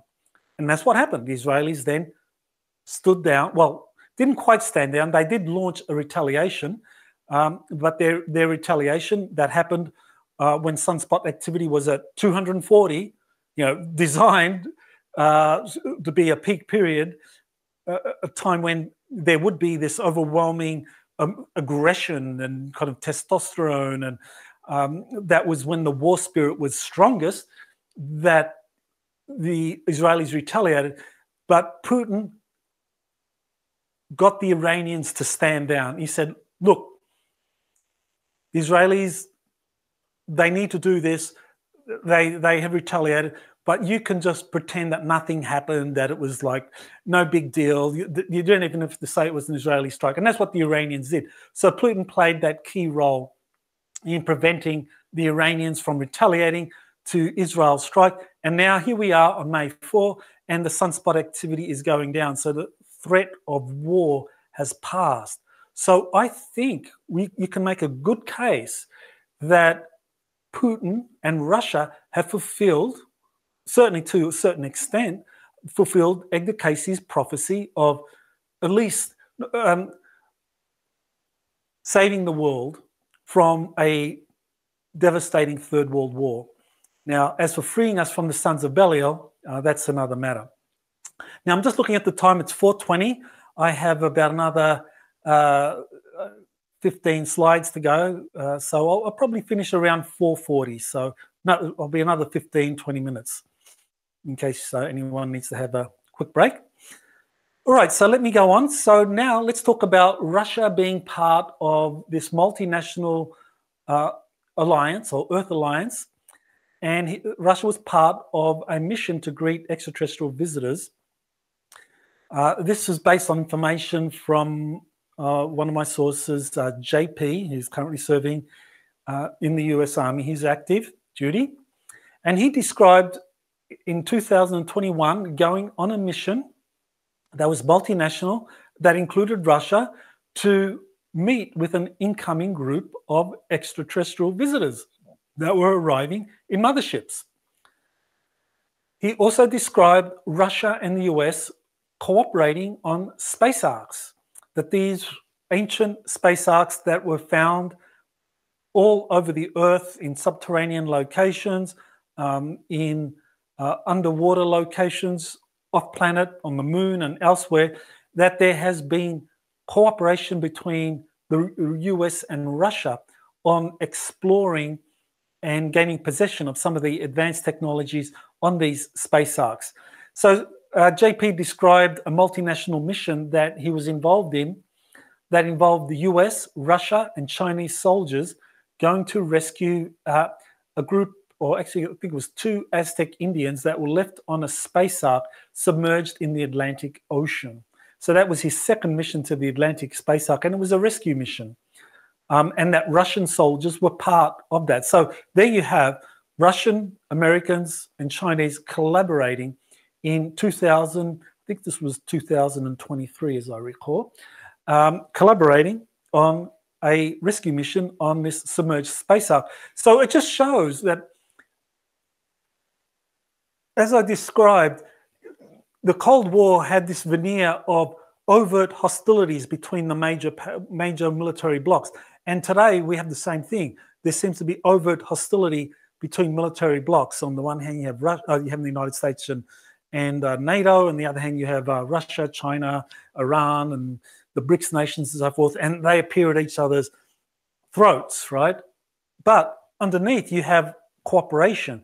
You have information sharing. You have joint teams to examine and find ancient technologies, because at the end of the day, it's really the deep state which is manufacturing all these surface conflicts, but that the Earth Alliance are creating the conditions for cooperation at the deeper levels. So that's what we see here with these Atlantic space arc rescue missions. Now there's the conflict over the Ukrainian space arc.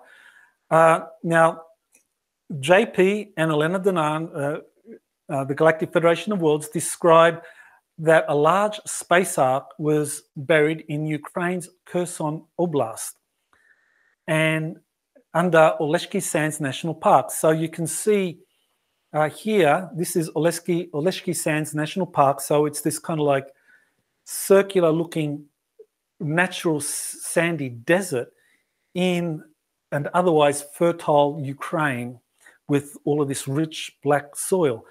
And underneath that apparently lies a space arc which is emitting some kind of radiation which prevents plant life from growing there. And here you and the information I got from JP was that this buried space arc activated when the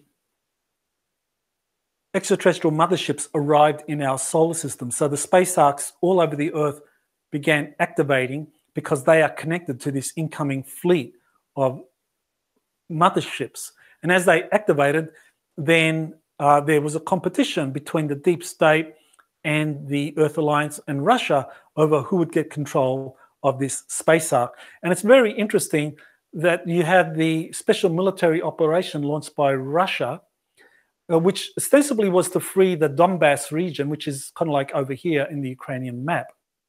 So why in the world would Russia launch a military incursion from Crimea into the southern area of Ukraine, which has nothing to do with the Donbass region?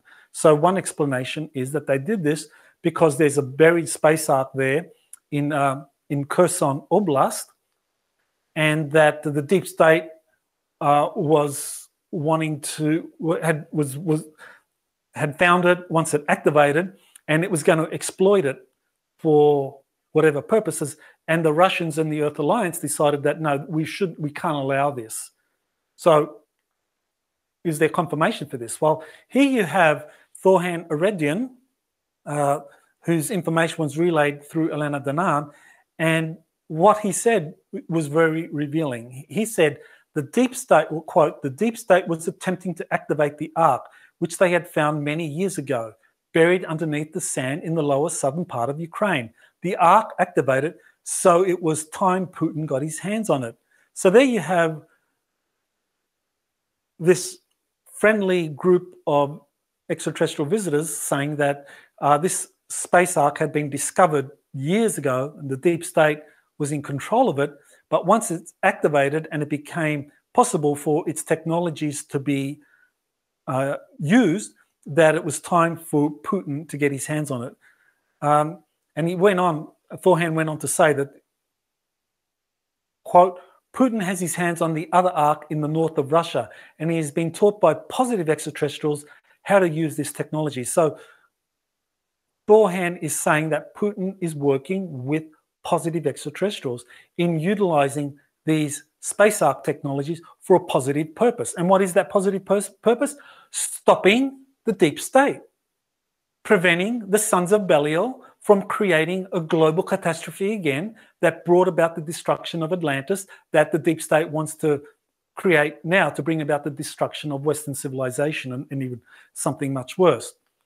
Now, this other possible ark in Russia, now one possibility is this Potomsky crater, which is in southeast Siberia. So there you have this very unusual object. I mean, a crater with a dome in the middle of that. What would cause that?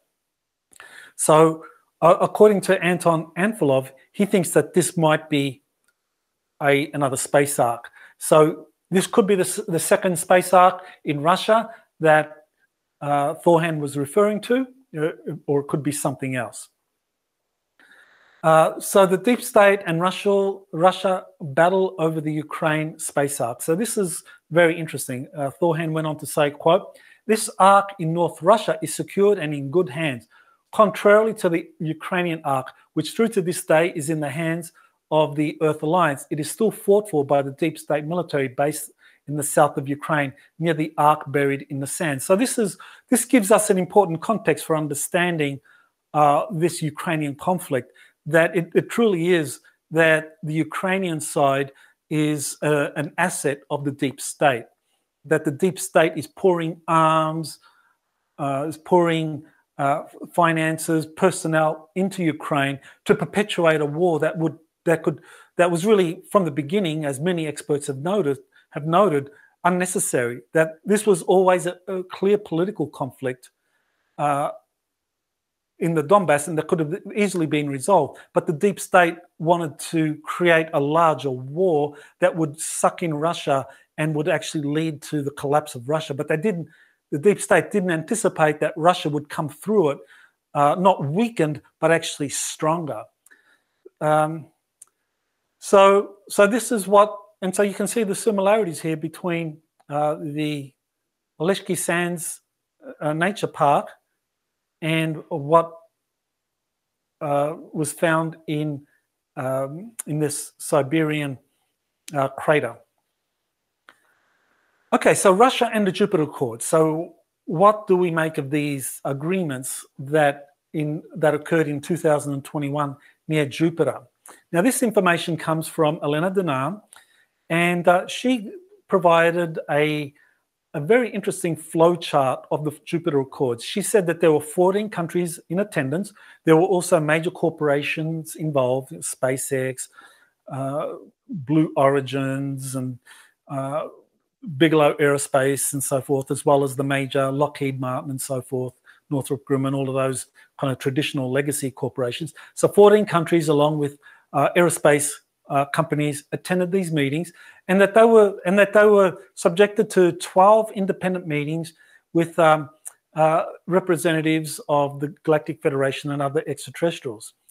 And that, according to the information Elena got, there was a sequence of meetings that led to 6 major spacefaring countries being the ones that were the true space explorers, as opposed to other smaller countries with kind of small space agencies that are really in it for trade and maybe some exploration. But these are the 6 major countries that are truly committed to space exploration and have traditionally been involved for decades in rocket programs, satellite programs, and space exploration. So, and she says that out of the original 14 countries, a committee of 6, a smaller group of 6 were chosen, those 6 countries, I believe, included the 5 permanent members of this UN Security Council, that is Russia, China, the US, the United Kingdom, and France, and that the 6th one would have been Japan. And then there was a smaller meeting involving 4 countries in terms of which of these 4 countries was going to lead the Earth in terms of negotiations with extraterrestrials. So there were 4 countries, and she identified Russia, China, and the US. And the 4th country wasn't identified. We suspect that it was France. And finally, the US was chosen. So there's an executive committee with 6 countries, I've already mentioned, and that each of these countries have a vested interest in space because they've been involved in space exploration for decades. And in terms of satellite launches, we can see that the oldest spacefaring nation was Russia, 1957. It launched Sputnik. Then you had United States in 1958, France 1962, Britain 1962, China 1970, and Japan also in 1970. These are the countries, the 6 countries that make up this executive committee, according to the information from Elena Danaan. So what does the future hold now? Okay, so we are at a critical phase, I think. The deep state plan to conjure up a Gog and Magog war, I think, is done. They had their chance. It was eliminated, and that the key country that did that was Russia. So what does the future hold? So I think we can, to get an idea, we can look at this 2019 document called The Future of Space 2060, an implication for US strategy. That was a report by the Space Futures Workshop that was organized by the US Air Force Space Command. It identified 8 plausible space scenarios by 2060. And it strategizes what would be the most optimistic future for humanity in space. Now, this was all set up by the US Air Force Space Command, that was renamed or reconstituted as the United States Space Force in, I think that was December of 2019. So 8 future scenarios. The optimal scenario is a Star Trek future with US leadership. That's the optimal scenario. The least desirable scenario is Xi's dream, and that's a China-centric space future, one where China dominates Earth's relations with space, or the Earth presence in space is dominated by Chinese values and agendas. So the optimal scenario for Space Force, and of course the US, and is the Star Trek future. Now, China and Russia have, at the moment, developed their own international space initiative. It's called the International Lunar Research Station, and that was launched in St. Petersburg in 2021 by China and Russia. 8 more nations have since joined, and they are kind of minor space powers: Azerbaijan, Belarus, Egypt, Pakistan, Russia, South Africa, Thailand, and Venezuela. So apart from Russia and China, all of those other countries have very small space programs. So, but nevertheless, what China is doing is building an international alliance because it wants to strengthen its case that it is destined to become the dominant Earth space power in the future, and that extraterrestrials should take into account Chinese values and agendas. I think that's the transparent goal that they have. In contrast, you have the Artemis Accords that were put together in the Trump administration, and currently that has 39 signatory nations, and these include the major spacefaring countries. So all of the major spacefaring countries, the United States, Britain, France, Italy, Germany, India, Brazil, they all are members of the Artemis Accords. Japan as well, all members. But nevertheless, there's going to be this rivalry between the US and China-led space alliances, and that's going to continue to grow.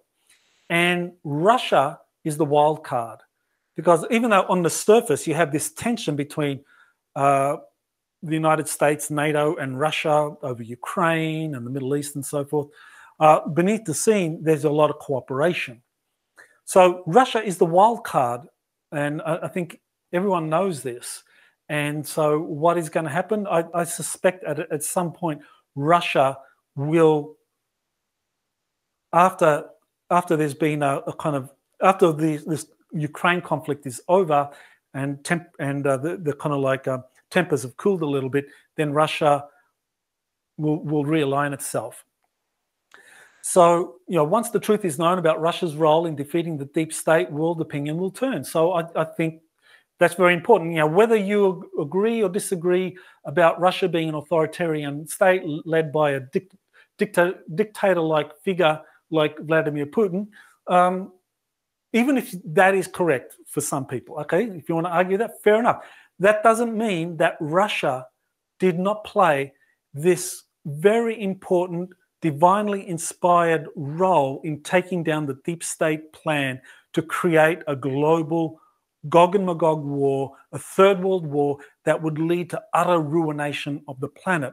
And because of Russia's actions, the deep state is done. It's going to be exposed, and it's on the way out, because in terms of sunspot activity, astrological configurations, the deep state doesn't have a future. It's going to be exposed. And the Trump administration is coming in. Trump will be returning. I mean, anyone that doubts that, just look at the news.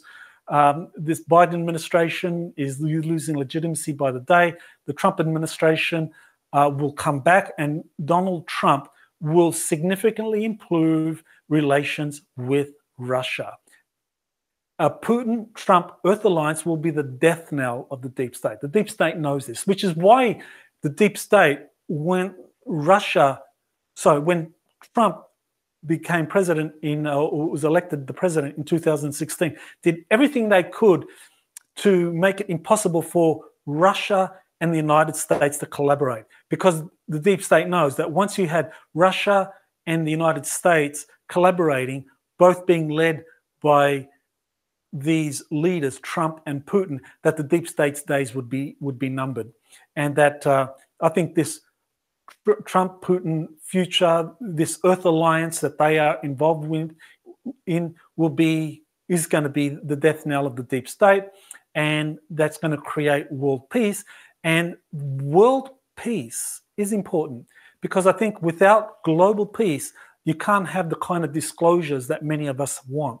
We want genuine disclosure, but the positive extraterrestrials have been holding back because they wanted to see if we could succeed in vanquishing the deep state. And it's happened. It has happened. So this is tremendously good news. The deep state is done, and this Earth alliance is victorious, and that's going to become clearer and clearer as 2024 plays out, and we're going to have big disclosures, UFO and ET disclosures. So in a way, I kind of preempted all of this in my 2021 webinar. the Earth Alliance, Full Disclosure, and the Coming Global Revolution, where I talk about this collaboration between these 4 leaders, even though, as I said, even though you can describe each one as authoritarian and you dislike them greatly, fair enough, I understand that, each one is playing a critical role in undermining this vicious, satanic deep state that has been pulling the strings behind the scenes for centuries, if not millennia, and that Edgar Cayce is right, that the defeat of the deep state spells freedom for our planet. So that's it for my webinar. Thank you. I definitely went a little overboard. I apologize for that, but I want to thank you all for being here, for sharing this kind of stage with me. I mean, I couldn't do these webinars without you, without the audience being here and supporting me in my research. I want to thank my wonderful wife, Angelica, for looking after the video switching and handling the questions and supporting my webinars in many other ways. Thank you, sweetheart. I mean, I couldn't do it without you. I want to thank Jazz Marlin for doing the trailer for the webinar, helping us with the technical aspects of this webinar. Thanks also to Anton Anfilov for sharing with me your tremendous knowledge of the Soviet and Russian secret space programs and being very active in the chat in sharing your wisdom. So thank you all and aloha.